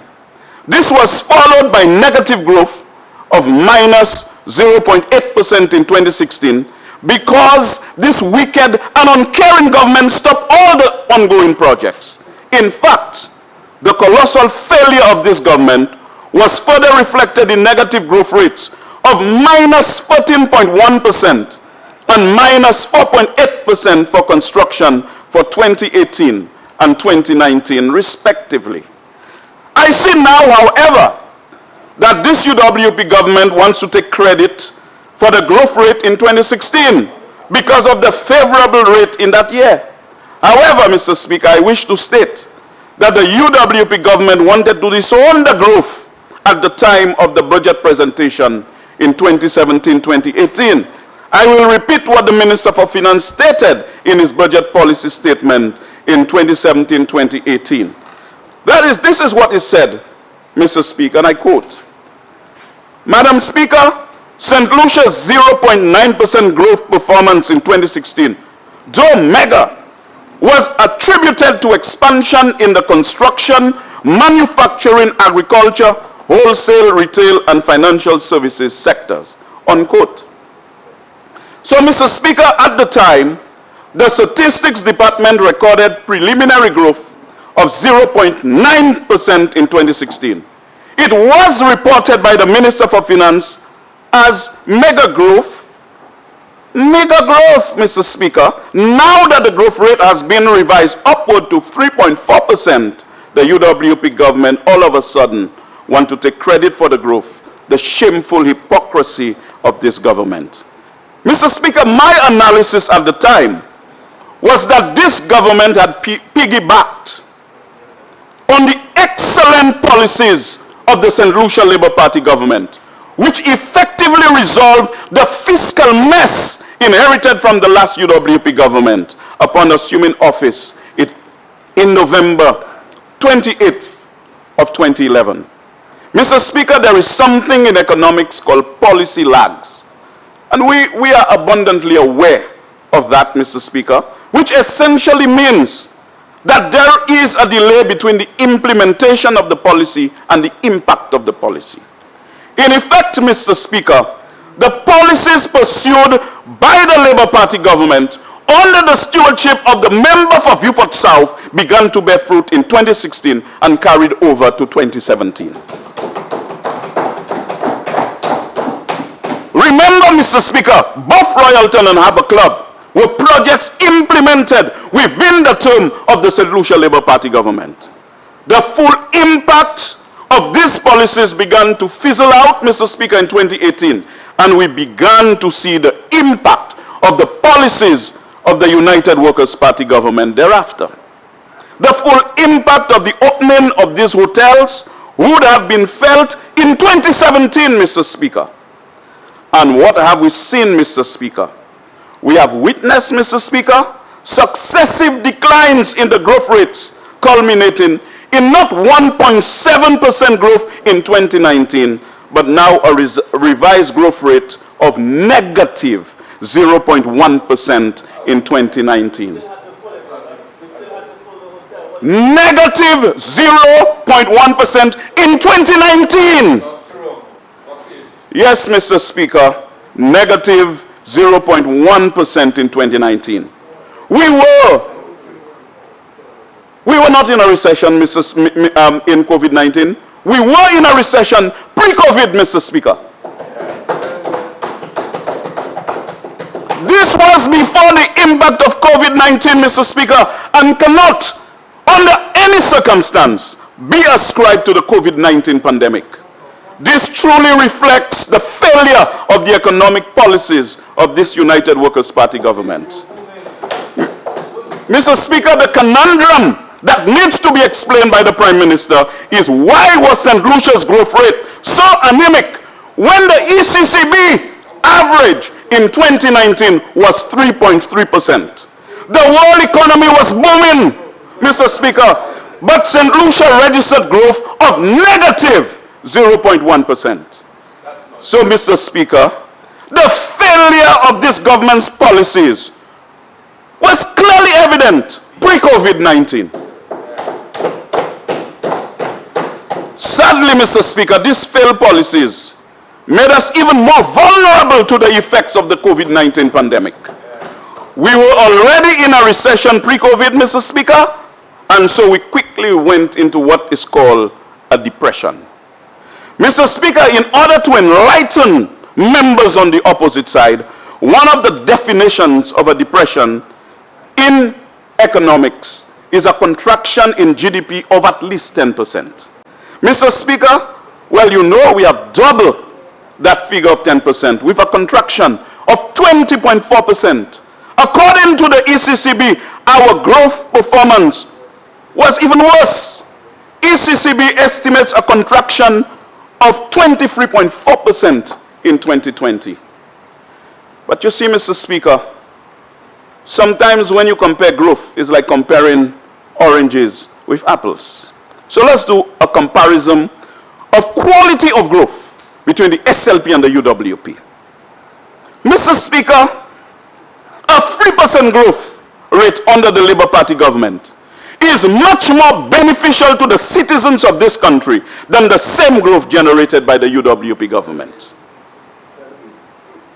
Mr. Speaker, in other words, a 3% growth rate under the St. Lucia Labour Party government is much more beneficial to the citizens of this country than the same growth rate generated by the UWP government. The reason for this, Mr. Speaker, is that growth generated under the Labour Party is distributed more evenly and far more jobs are generated, as I shall show in a few moments, Mr. Speaker. The benefits of the growth are more concentrated to a select few, namely the FFFs, and not many jobs are generated. I will discuss this in a few moments to show how many jobs were created under the Labour Party government vis-a-vis the UWP government. It is also clear, Mr. Speaker, that growth under the UWP government has not been sustainable as the economy was plunged into a recession in 2019. Mr. Speaker, in 2006, we left not only economic growth of over 5%, wealth was more evenly distributed in this country, indigence had been reduced significantly, and unemployment was below 15%. Mr. Speaker, the last time I spoke in the debate on the appropriation bill in 2020, I provided a comprehensive analysis of unemployment and job figures, Mr. Speaker. And just to summarize, between the period 1997 and 2019, 28,102 new jobs were created. I repeat, between 1997 and 2019, 28,102 new jobs were created. Out of these, 21,524 jobs, or 76.6%, were created during the tenure of the Labour Party government. And the remaining 6,578 jobs, 23.4% under the UWP government. Of that 6,578, under the UWP administration, 75.7% were created under the stewardship of the member for Castres North. Only 24.3% were created under the current Prime Minister. So where is the beating of chest? I remember last evening the member for Soufrière Fonsejac was saying they created thousands of jobs there, thousands of jobs over there. Let's see the thousands of jobs you created. Mr. Speaker, this government has stated that its policies have resulted in the reduction in the unemployment rate. I will expose the fallacy of this premise by undertaking a critical, clinical, and forensic review of the labor market data presented in the Economic and Social Review for 2020, Mr. Speaker. Now, before undertaking this clinical and forensic analysis, I wish to state that there are certain abiding economic relationships which always hold for all economies, whether they are large economies or small, vulnerable, and open economies. The first principle, Mr. Speaker, is that there is an inverse relationship between economic growth and unemployment. What this means, Mr. Speaker, is as the economy grows, unemployment is expected to fall and vice versa. That is, when the economy contracts, unemployment is expected to rise. When this relationship is not borne out by the data, Mr. Speaker, there is a problem, and one needs to critically examine the data to determine whether it is correct. This provides a method for validation of the data. The second fundamental matter that will underpin my analysis is to compare the new jobs created by the Labour Party government during its reign in 2012-2016 with that of the succeeding UWP government in 2017-2020. I would like to start by examining the labour market data, Mr. Speaker, for the period 2012-2016, the period in which the St. Lucia Labour Party was in office.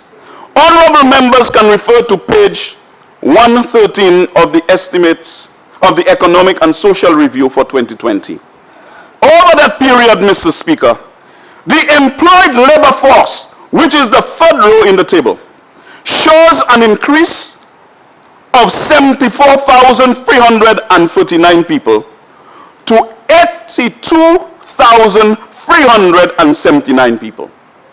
From 74,339 people to 82,379 people. In other words, Mr. Speaker, the period in which the Labour Party governed, 8,040 jobs were created, which represents the difference between the 82,379 people employed in 2016 and 74,339 people employed in 2012 when we came over. Now let us examine the period 2017 to 2020 when they were boasting about jobs. The period the UWP has been in office. I will first review the pre-COVID-19 data. Mr. Speaker, that is the period 2017 to 2019. So I'm omitting 2020 for the time being. I again refer members to page 113. Over that period, Mr. Speaker, the employed labor force increased from 81,718 in 2017 to 83,977 in 2019. A mere increase of 2,259 people, Mr. Speaker. So all the boast that they are boasting, the Labour Party created over 8,000 jobs in its term. They are criticizing the Labour Party. And before COVID, they only created 2,259. So during the period 2017-2019... I rise on the point of order. Mr. Speaker, the member here is suggesting that there were 8,000 jobs that were created.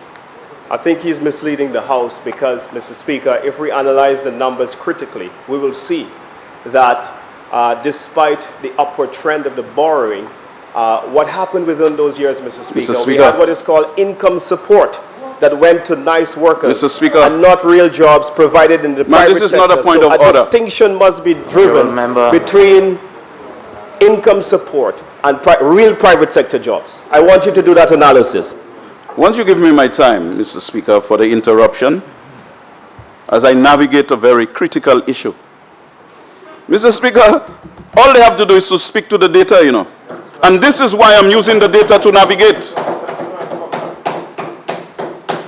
So during the period 2017 to 2019, the UWP government created 2,259 jobs, Mr. Speaker, compared with the 8,040 jobs created under the Labour Party government in 2012-2016.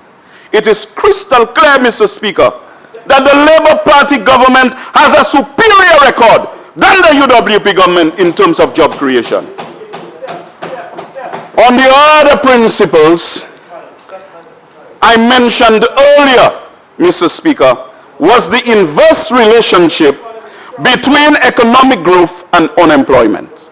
The period in which the unemployment fell most steeply was in 2019, from 20.2% to 16.8% in 2019. A major drop in the unemployment rate of 3.4 percentage points. So we should have expected that the economy would have been booming in 2019, Mr. Speaker. Mr. Speaker, but unfortunately, we have discovered that the economy was in a recession in 2019, contracting by negative 0.1%. This simply does not make sense, Mr. Speaker. An economy in recession and unemployment dropping significantly. Is this the new Shasnomics? The economics of counterintuitive theory, Mr. Speaker? I guess this new theory might be in line for the Joker's Nobel Prize Award for Economics. Sir Arthur Lewis must be rolling with laughter, Mr. Speaker, at those types of things we are doing. It shows disrespect to the father of development economics to be able to invent such things, Mr. Speaker. I now come to the data for 2020 on the labor market and refer members again to page 113. In 2020, the economy, according to the Economic and Social Review, contracted by 20.4%. So, Mr. Speaker, you would expect a major increase in unemployment, given the inverse relationship between economic growth and unemployment. This did not happen, Mr. Speaker. Instead, the unemployment rate only increased from 16.8% to 21.6%, representing an increase of 4.9 percentage points in unemployment. In terms of numbers, the unemployed increased from 16,998 in 2019 to 20,774 in 2020, an increase of 3,776 individuals. Now we come to a more puzzling aspect, Mr. Speaker. That is the number of jobs which were lost in 2020. The employed labor force contracted from 83,977 individuals in 2019 to 75,016 individuals in 2020, representing a job loss of 8,961. So, Mr. Speaker, we have a job loss of 8,961, but unemployment only increased by 3,776. A difference of 5,185 people. What happened to the additional 5,185 people who lost their jobs and who are not reflected in the numbers unemployed, Mr. Speaker? Did they disappear off the face of the earth? And Mr. Speaker, I am not including the new people who would be entering the labor market after leaving school and college. This figure of 21.6% for the unemployment rate is simply farcical. We very well know, Mr. Speaker, that there was a huge spike in unemployment in the April to June and July to September quarters. In that regard, Mr. Speaker, I refer members to page 45 of the Economic and Social Review 2020, in which it shows that a combined total of 16,611 people benefited from the National Insurance Corporation and the central government income program. These people were thereafter unemployed for at least 1 or 2 quarters. It is therefore much more likely, Mr. Speaker, that the net job loss reflected in the labor market data of 8,961 would have moved into the unemployment category, and that the unemployment should have increased by a minimum of 8,961 people. If we use that figure as a proxy for the increase in unemployment, the increase in unemployment would move from 16,998 individuals in 2019 to 25,959 individuals in 2020. This would result in the unemployment rate increasing to 27%. And this, Mr. Speaker, is the minimum figure as it does not reflect new labor market entrants coming into the labor market in 2020. I rather suspect the unemployment rate is likely to be closer to 30%, Mr. Speaker. I want to make one final point on the data for 2020. There is a footnote on page 113 of the Economic and Social Review 2020, stating that the Statistics Department used a different methodology for 2020 because of COVID-19, and that the methodology is not consistent with the regular labor force survey. In that case, Mr. Speaker, the data for 2020 is not consistent with the rest of the series, and therefore we are comparing apples and oranges. Mr. Speaker, there is also a footnote on page 43 reflecting the same matter, Mr. Speaker. The question I have, Mr. Speaker, is this: why did we include the 2020 data in the labor market data series up to 2019 when the methodology for estimation was not the same? I guess the Prime Minister will consult with the finance experts and proffer an explanation. I now move to the vexing issue of public debt, Mr. Speaker. Much has been said about public debt, Mr. Speaker. A lot of it from the other side, Mr. Speaker, has been mere distortions of the truth and simply blatant misrepresentation of the facts. Mr. Speaker, the Prime Minister and Minister for Finance said that his administration had only increased the public debt by 10%, which he called an extraordinary number, and then compared it with the Labour Party's term in office. He said the Labour Party during their term in office, which he said was from 2011 to 2016, increased the debt by an average of 9% per annum. This was said by the Prime Minister at least only recently on Newsmaker Live, Mr. Speaker. Firstly, Mr. Speaker, the St. Lucia Labour Party won the election on November 28, 2011, and can in no way be held responsible for the fiscal indiscipline the UWP government pursued in that year. Let me now turn to the record of the Labour Party government on the debt numbers for the period 2012-2016. And in doing so, Mr. Speaker, I wish to invite members to view page 118 of the Economic and Social Review for 2020. There is a table called Total Public Sector Outstanding Liabilities. The row to view is the official public debt. In 2012, Mr. Speaker, the official public debt increased by 11.9% to 2638.3 million. It is, the table is in millions, so that would be 2.6 billion. I will give an explanation for this big increase in public debt a little later, Mr. Speaker. In 2014, the public debt increased by 5.7% to 2.8 billion. In 2014, the public debt increased by 2.9% to 2.9 billion.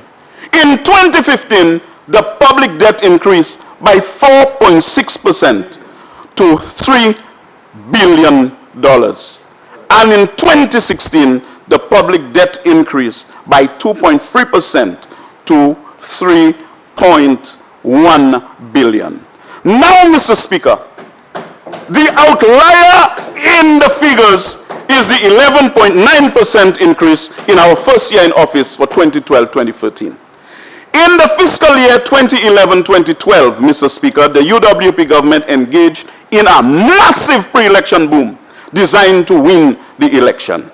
In fact, the year 2011-2012, the government expended 366.1 million on capital expenditure.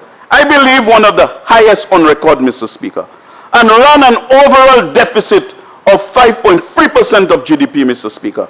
All of it is contained right there in the review that was given to us. In this regard, Mr. Speaker, the reference pages are 114 and 115 respectively for capital expenditure, and the overall deficit as a percentage of GDP. Now, Mr. Speaker, an economy is not something you switch on and off like a light bulb. If it has a certain momentum, it takes time to slow down the economy. In this regard, Mr. Speaker, I wish to refer honorable members to the Economic and Social Review for 2012, and specifically Chapter 4. On page 35 of the review, it is pointed out that the largest increase in current expenditure was goods and services. In fact, on goods and services, expenditure on goods and services rose by 15.6% in 2012. What caused this big increase, Mr. Speaker? And I will quote verbatim from the 2012 review. It states, most significantly and partly reflecting outstanding prior year's bills, expenditure on utilities grew by 24.3% to 32.3 million, and communications increased to 14.9 million from 9.6 million. So it is clear, Mr. Speaker, that the UWP administration was not paying the bills. And we had to clean up this mess when we got into government. I will have more to say on this when I review the outstanding payables of government, Mr. Speaker. Secondly, Mr. Speaker, on interest payments, this is what the review had to say. Reflecting the increase in central government's outstanding debt, interest payments rose by 17.1% in 2012-2013 to 121.2 million. This is on the same page, Mr. Speaker. So this increase reflects debt taken in 2011 and before. And we all knew who was responsible for those debts, Mr. Speaker. But they want to put it on us. Lay bell, you've le point. Mais lay bon. They transfer it to us. But we're smarter than that. We can speak to this house and speak to the general public and speak to the world. The final point I would like to make is on capital expenditure. Mr. Speaker, this government engaged in one of the largest ever capital expenditure programs in the history of St. Lucia. In fiscal year 2011-2012, the total expenditure on projects, as indicated, was 366.1 million, Mr. Speaker. The reference here is page 117 of the 2020 Economic and Social Review. This was preceded by capital expenditure of 298.6 million in 2010-2011. It is to be noted that many of these projects, Mr. Speaker, were not completed. And unlike the UWP administration, the Labour Party government continued these projects, which were ongoing, resulting in capital expenditure of 344.8 million in 2012-2013. The combination of these factors, Mr. Speaker, resulted in the spike in the fiscal deficit in 2011-2012 and emanating from the legacy of past policies of the UWP government. This is what I meant earlier, Mr. Speaker, when I said we inherited a fiscal mess from the UWP government. Now let's do a little comparison. Now, Mr. Speaker, I want to compare our record with that of the UWP government in office from 2017 to 2020 and look at the projection for 2021 from the budget estimates for fiscal year 2021-2022. The reference for this information is page 118 of the 2020 Economic and Social Review. In 2017, Mr. Speaker, the public debt increased by 3.4% to 3.177 billion. This was in turn followed by growth rates of 4.1% and 3.4% to 3.3 billion and 3.4 billion in 2018 and 2019 respectively. The public debt then increased significantly by 10.4% to 3.8 billion in 2020. This represents an annual average of 5.7% increase in public debt for the 4-year period. Under this master management style they talk about. If we now add the increase in debt from the estimates for 2021-2022, we can go to the budget summary in the estimates for 2021-2022 on page Roman numeral 3, Mr. Speaker. The net financing requirement for the financial year 2021-2022 is 509.6 million. If we assume that 75% of that amount is realized between April and December to coincide with the fact that this period represents 3/4 of the financial year, which works out to be 75%. Then the increase in public debt would be 75% of 509.6 million, which is 382.2 million. This would represent an increase of 10.1% to increase the debt to 4.2 billion. The average increase in debt would be 7.1% over the 5-year period of the United Workers' Party administration, 2017 to 2021. This compared with the average of 5.4% for the period 2012 to 2016 under the SLP administration. Now, Mr. Speaker, we can see who has the better record of debt management, and it is clear and unambiguous: the SLP government. I want to round up my analysis on the debt by reviewing the new design, finance, and construct projects. These projects have not as yet entered the estimates and are akin to taking credit, Mr. Speaker, as the contractor finances the projects from his funds and then charges the government later after the project is handed over. That's how it's done. I am sure you would agree, Mr. Speaker, that credit is a debt, as it has to be repaid. But these DFCs have not been counted in the debt.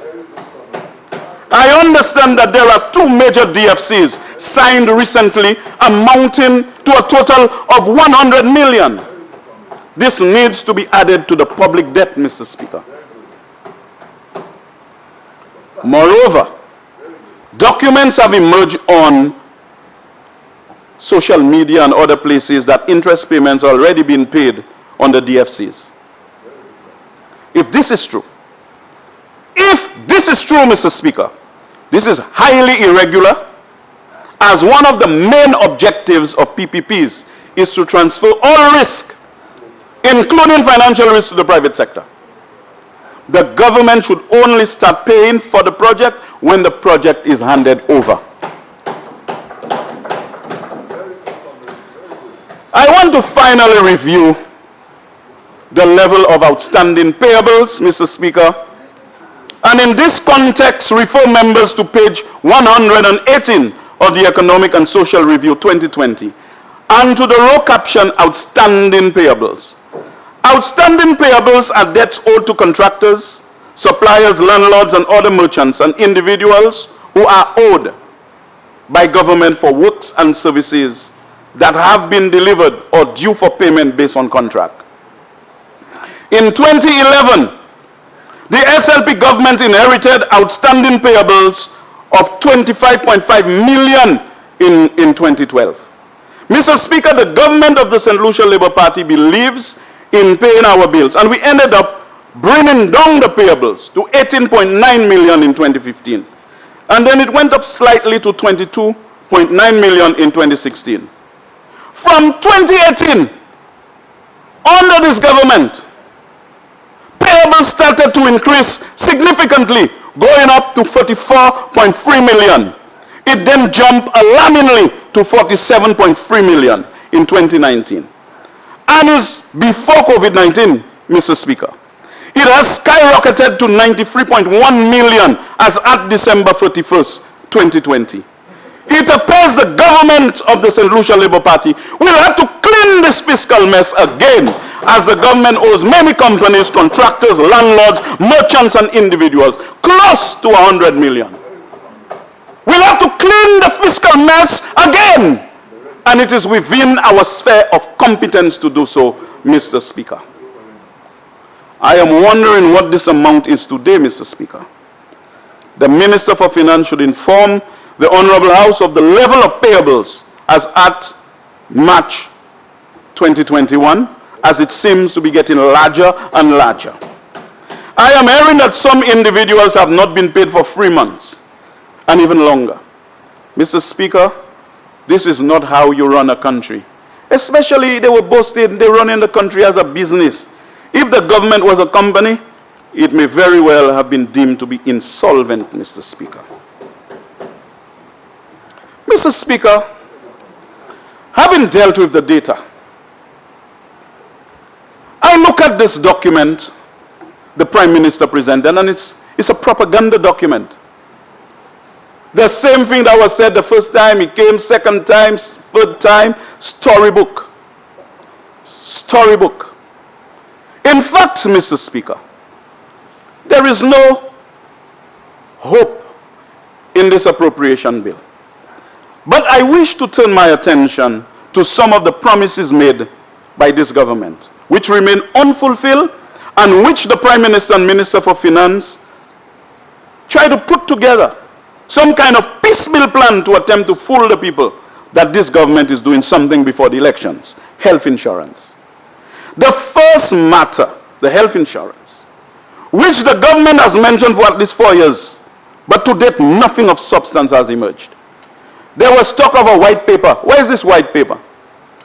I hope that the member for Kaswi South East will be able to tell me about the white paper, because he's there, your captain is not there, you're the co-pilot. But up to now, we have neither seen nor heard of the white paper.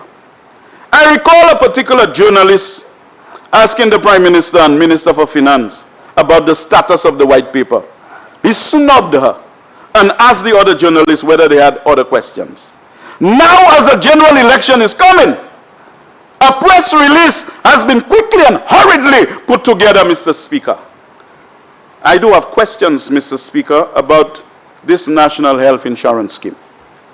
The brief information provided in the press release, which was issued on April 1st, 2021, indicates that persons would pay a premium every month or annually and not have to pay out of pocket when accessing healthcare. I need to ask the Prime Minister and Minister for Finance, what is the additional health tax that citizens will have to pay for this insurance coverage, as this is an extra tax for most citizens, given that they do not have health insurance. Secondly, will employers also have to pay a tax as a co-contributor on behalf of employees? The Prime Minister and Minister for Finance needs to explain the precise financing method and to tell the people of St. Lucia how much he intends to tax them in return for receiving coverage. The Prime Minister also needs to state what basket of health services that citizens will be entitled to, Mr. Speaker. Sadly, the Prime Minister and Minister for Finance made this a major priority at the beginning of his term, and he has nothing to show for this campaign promise. Mr. Speaker, St. Jude's would always be on our mind. We also need to know the full story surrounding the St. Jude's debacle. The leader of the opposition has requested a site visit, but we note that the Minister for Economic Development provided a strange response to our request. Very strange response. While we are not permitted to visit the construction site, everybody visits the construction site. But we need to know the status of the St. Jude's project. The government has in its possession the exit report prepared by the project manager and the many project reports prepared by her office. As there was an office with all the relevant files. You want information? Go there. The government has also conducted a technical audit, which they paid just under $1 million. Huh? And I heard the member for Kaswi South East I hope I'm not quoting you incorrectly, that you said that the results of the technical audit is guiding the implementation of the St. Jude's project. But I think the minister seems to have forgotten that the leaked technical report we have seen states clearly that the building could be salvaged. It is therefore incumbent on the minister to make the taxpayers-funded technical audit publicly available so that we can see what the reports on the construction of a new building which his government has embarked upon. We also need to receive, Mr. Speaker, a full account of the works being undertaken as well as the written reports, including project status reports, giving information on the project completion percentage. The amount spent to date and how much money is required to complete the project. In addition, we need to know the expected project completion date. Mr. Speaker, why is this project shrouded in secrecy? Just come out and, in the interest, of the brutal facts and truth, just present what it is. A similar situation surrounds the OKEU hospital, Mr. Speaker. We are not aware of the terms and conditions of the contract of Health City Cayman Islands in terms of the management of OKEU. We have heard so many stories related to OKEU, but again, the government has not come clean with the people on the role of Health City in St. Lucia's health sector. We do, however, know that the former chairman was fired because he refused to sign the contract for Cayman. We have also heard that pressure is being exerted on healthcare staff members currently working at OKEU to sign contracts and are uncertain as to how they will be treated, given that they are now public officers appointed by the Public Service Commission. What we do know, Mr. Speaker, is that the entire health sector is in a mess, from the so-called National Health Insurance to St. Jude's and OKEU. The next topic I wish to discuss, Mr. Speaker, is the so-called fuel tax, and specifically the fuel tax increase imposed by this government of $1.50 on every gallon of fuel, be it diesel or unleaded gas. When the Labour Party won the elections on November 28, 2011, Mr. Speaker, if I recall clearly, our government reduced the tax on fuel from $3 per gallon to $2.50 per gallon. Unfortunately, Mr. Speaker, world oil prices over which we had no control remain high. And so, Mr. Speaker, the retail prices were higher than usual at the time.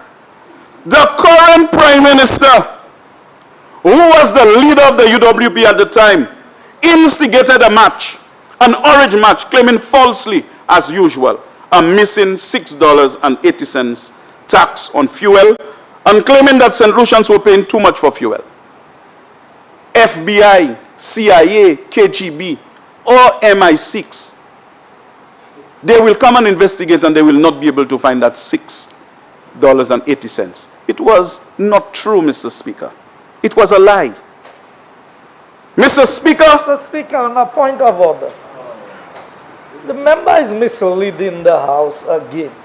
The Prime Minister presented a statement which is already a document of the House, Mr. Speaker, to highlight the pricing calculation of fuel and to substantiate the point that was made during the orange match. And Mr. Speaker, further, the member would recall that 2 weeks after the match, the price of fuel was dropped to about $11.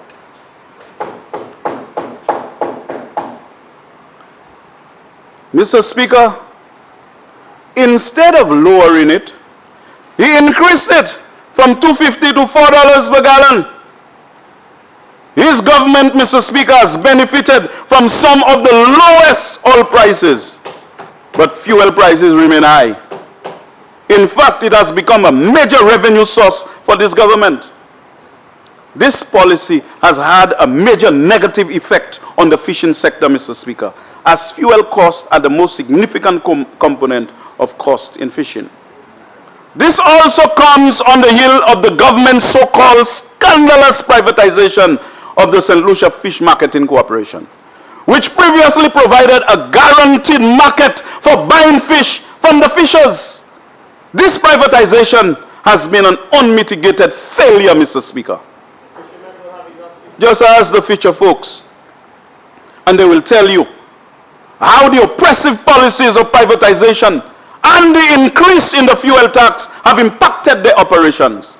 The fisher folk, Mr. Speaker, now rely, for the most part, on selling the fish directly to customers or to middlemen at significantly lower prices, as they do not have access to storage facilities. Mr. Speaker,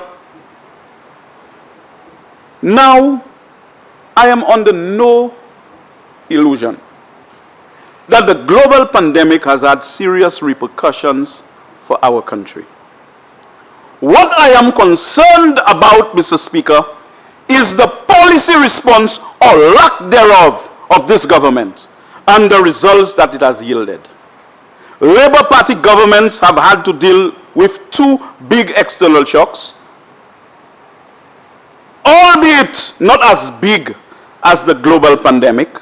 The first was 9/11, and the second big shock was dealing with the after effects of the financial crisis in 2008.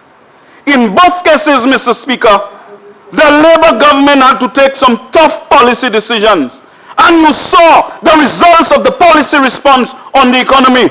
In the case of the after effects of the financial crisis of 2008, we again saw the lack of a policy response to address the economic fallout by the UWP government, as they bankrupted the country by engaging massive spending, all in an effort, Mr. Speaker, to win the elections then.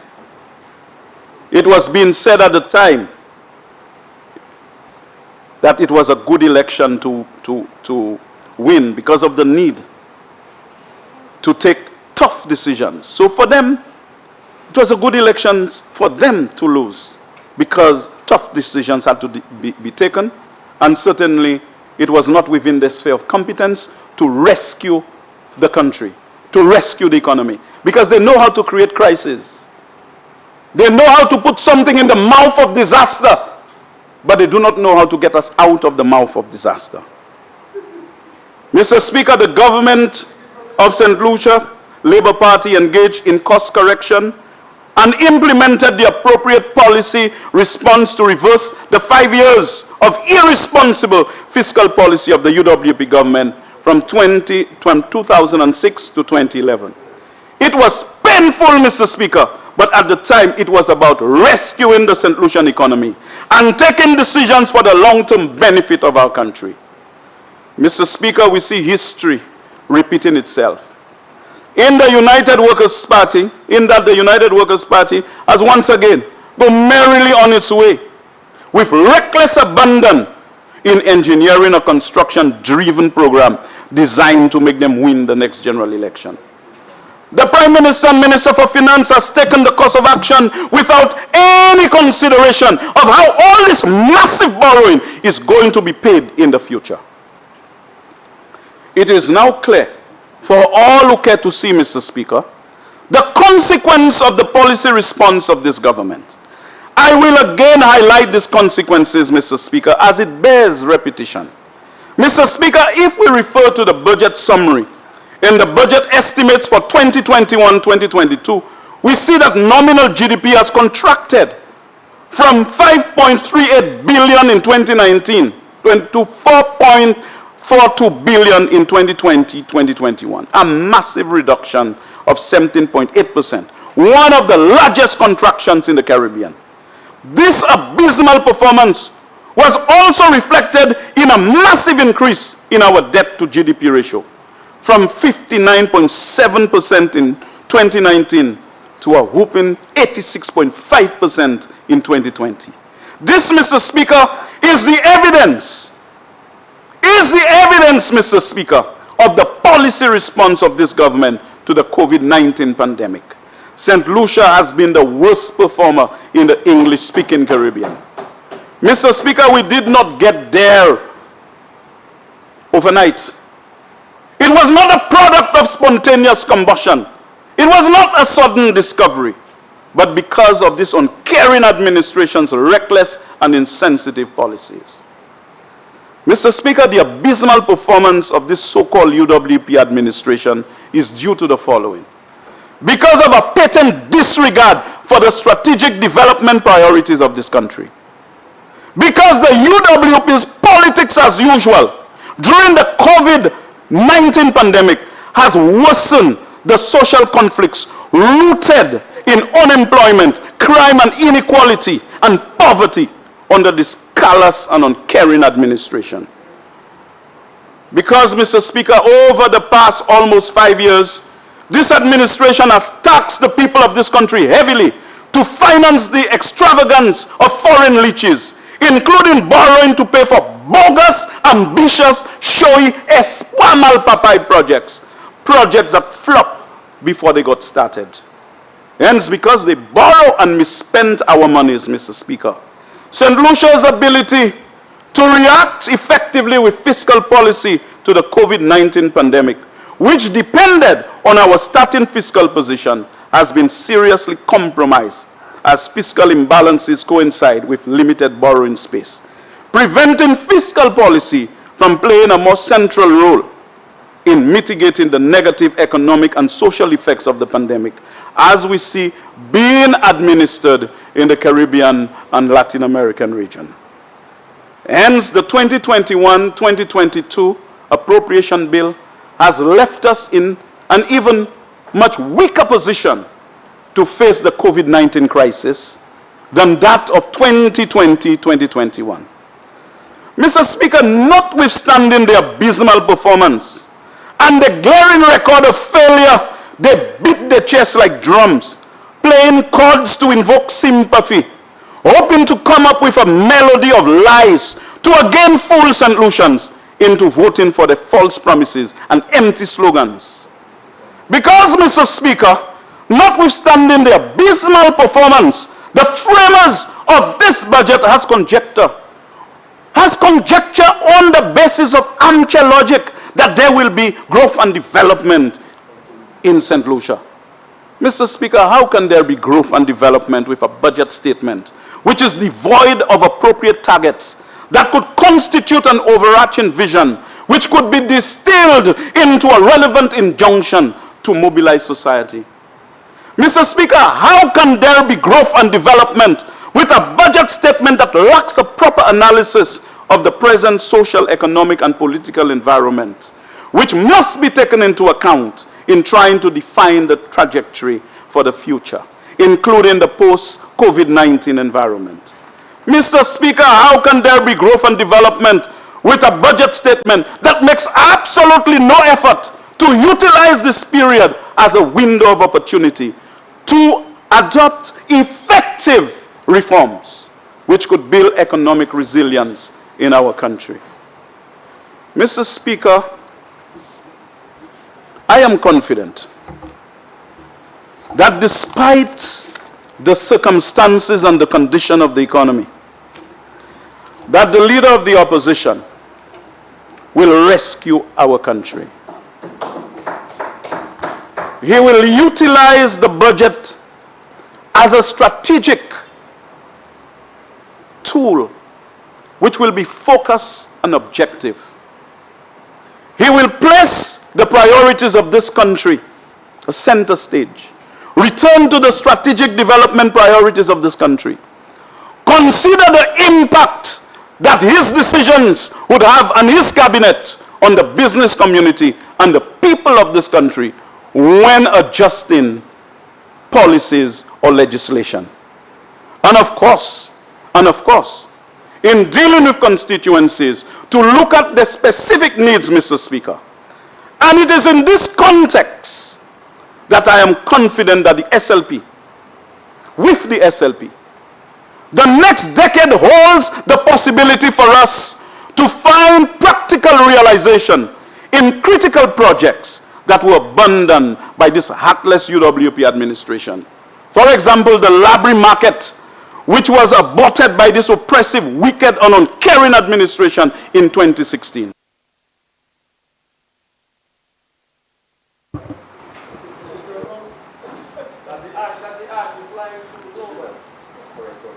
Mr. Speaker, I also know that an SLP government will honor the contracts that were awarded for the CDB projects that were stopped by this privatized UWP administration. The people are still holding their little contracts in their hand. Remember, you should be wrapping up.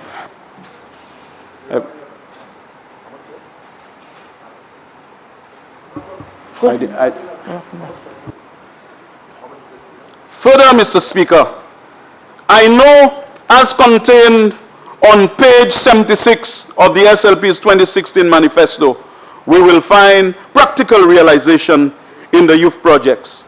The completion and rehabilitation of the Auger crossover park playing areas, including lighting, and completion of the Olibo playing fields. Construction of the Bas Laguas multipurpose court, and construction of the Labry Youth Center near Crossover Park. Mr. Speaker, notwithstanding that in line with the new dispensation, new policies are going to be put in place to dramatically improve the quality of life of St. Lucians. How many minutes I have, Mr. Speaker? Okay, Mr. Speaker. I will have to make a very sharp dissent because I did not get the usual 15 minutes, 10 minutes, and 5 minutes. It means that you are very attentive to the plight of our country, and I do appreciate that. But, Mr. Speaker, I close by indicating that the strategy and plans of the new SLP government shall be anchored within the strategic development priorities of our country. Those strategic priorities shall frame St. Lucia's internal development and inform our external relations, which includes goals and targets to decrease poverty and hunger, ensure environmental sustainability, and develop a global partnership for development. Mr. Speaker, any day now, St. Lucia will have a date with destiny. Proverbs 18:21 puts it this way: the tongue has the power of life and death. The stakes are high. Your words can either speak life or your words can speak death. Our tongues can build others up or they can tear them down. In the same way, the vote has the power of life and death. The stakes are high. Your vote can either bring life with the Labour Party or your vote can bring about death of your country at UWP. Our votes can build others up with the SLP's development focus, or they can tear down with the UWP empty slogans and reckless economic policies. I invite all patriotic St. Lucians to join this patriotic war for the liberation of our country and its rescue. This is not a first communion or some wedding anniversary. You need no invitation. And so, as for me, Mr. Speaker, I end with the words of the National Pledge of St. Lucia. With God as my guide, I pledge allegiance to my country, St. Lucia. I proclaim that I will serve my country with pride and dignity and will defend it with vigor and valor in the pursuit of excellence, justice, and equality for all. Bread, justice, and freedom for all. Mr. Speaker, I yield the floor.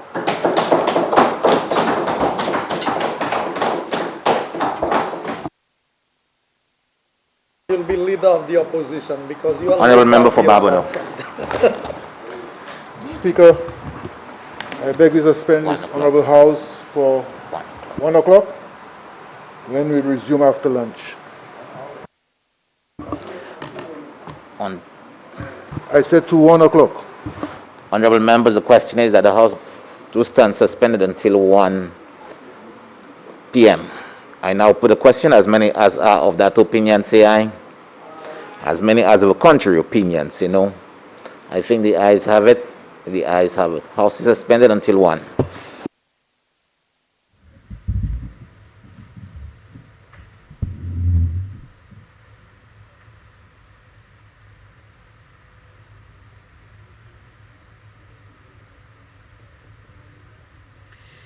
The Honourable House has been suspended for some 40 minutes and will resume at 1 p.m. after Parliamentarians have had their lunch. We've so far seen contributions to the debate from the member for Groselet, Honorable Leonard Mantut, and also the member for Labrie, Honorable Alva Baptiste. The debate continues today following the delivery of the Prime Minister Honorable Alan Chasney on Tuesday and the tabling of the Appropriations Bill for 2021-2022. We encourage you to stay tuned to NTN for the continuation of these debates into today, coming shortly. So at 1 p.m., the House will resume with the debate contributions from members from the House of Parliament, the lower house. Stay tuned. We take you back to studio at this time. Goodbye.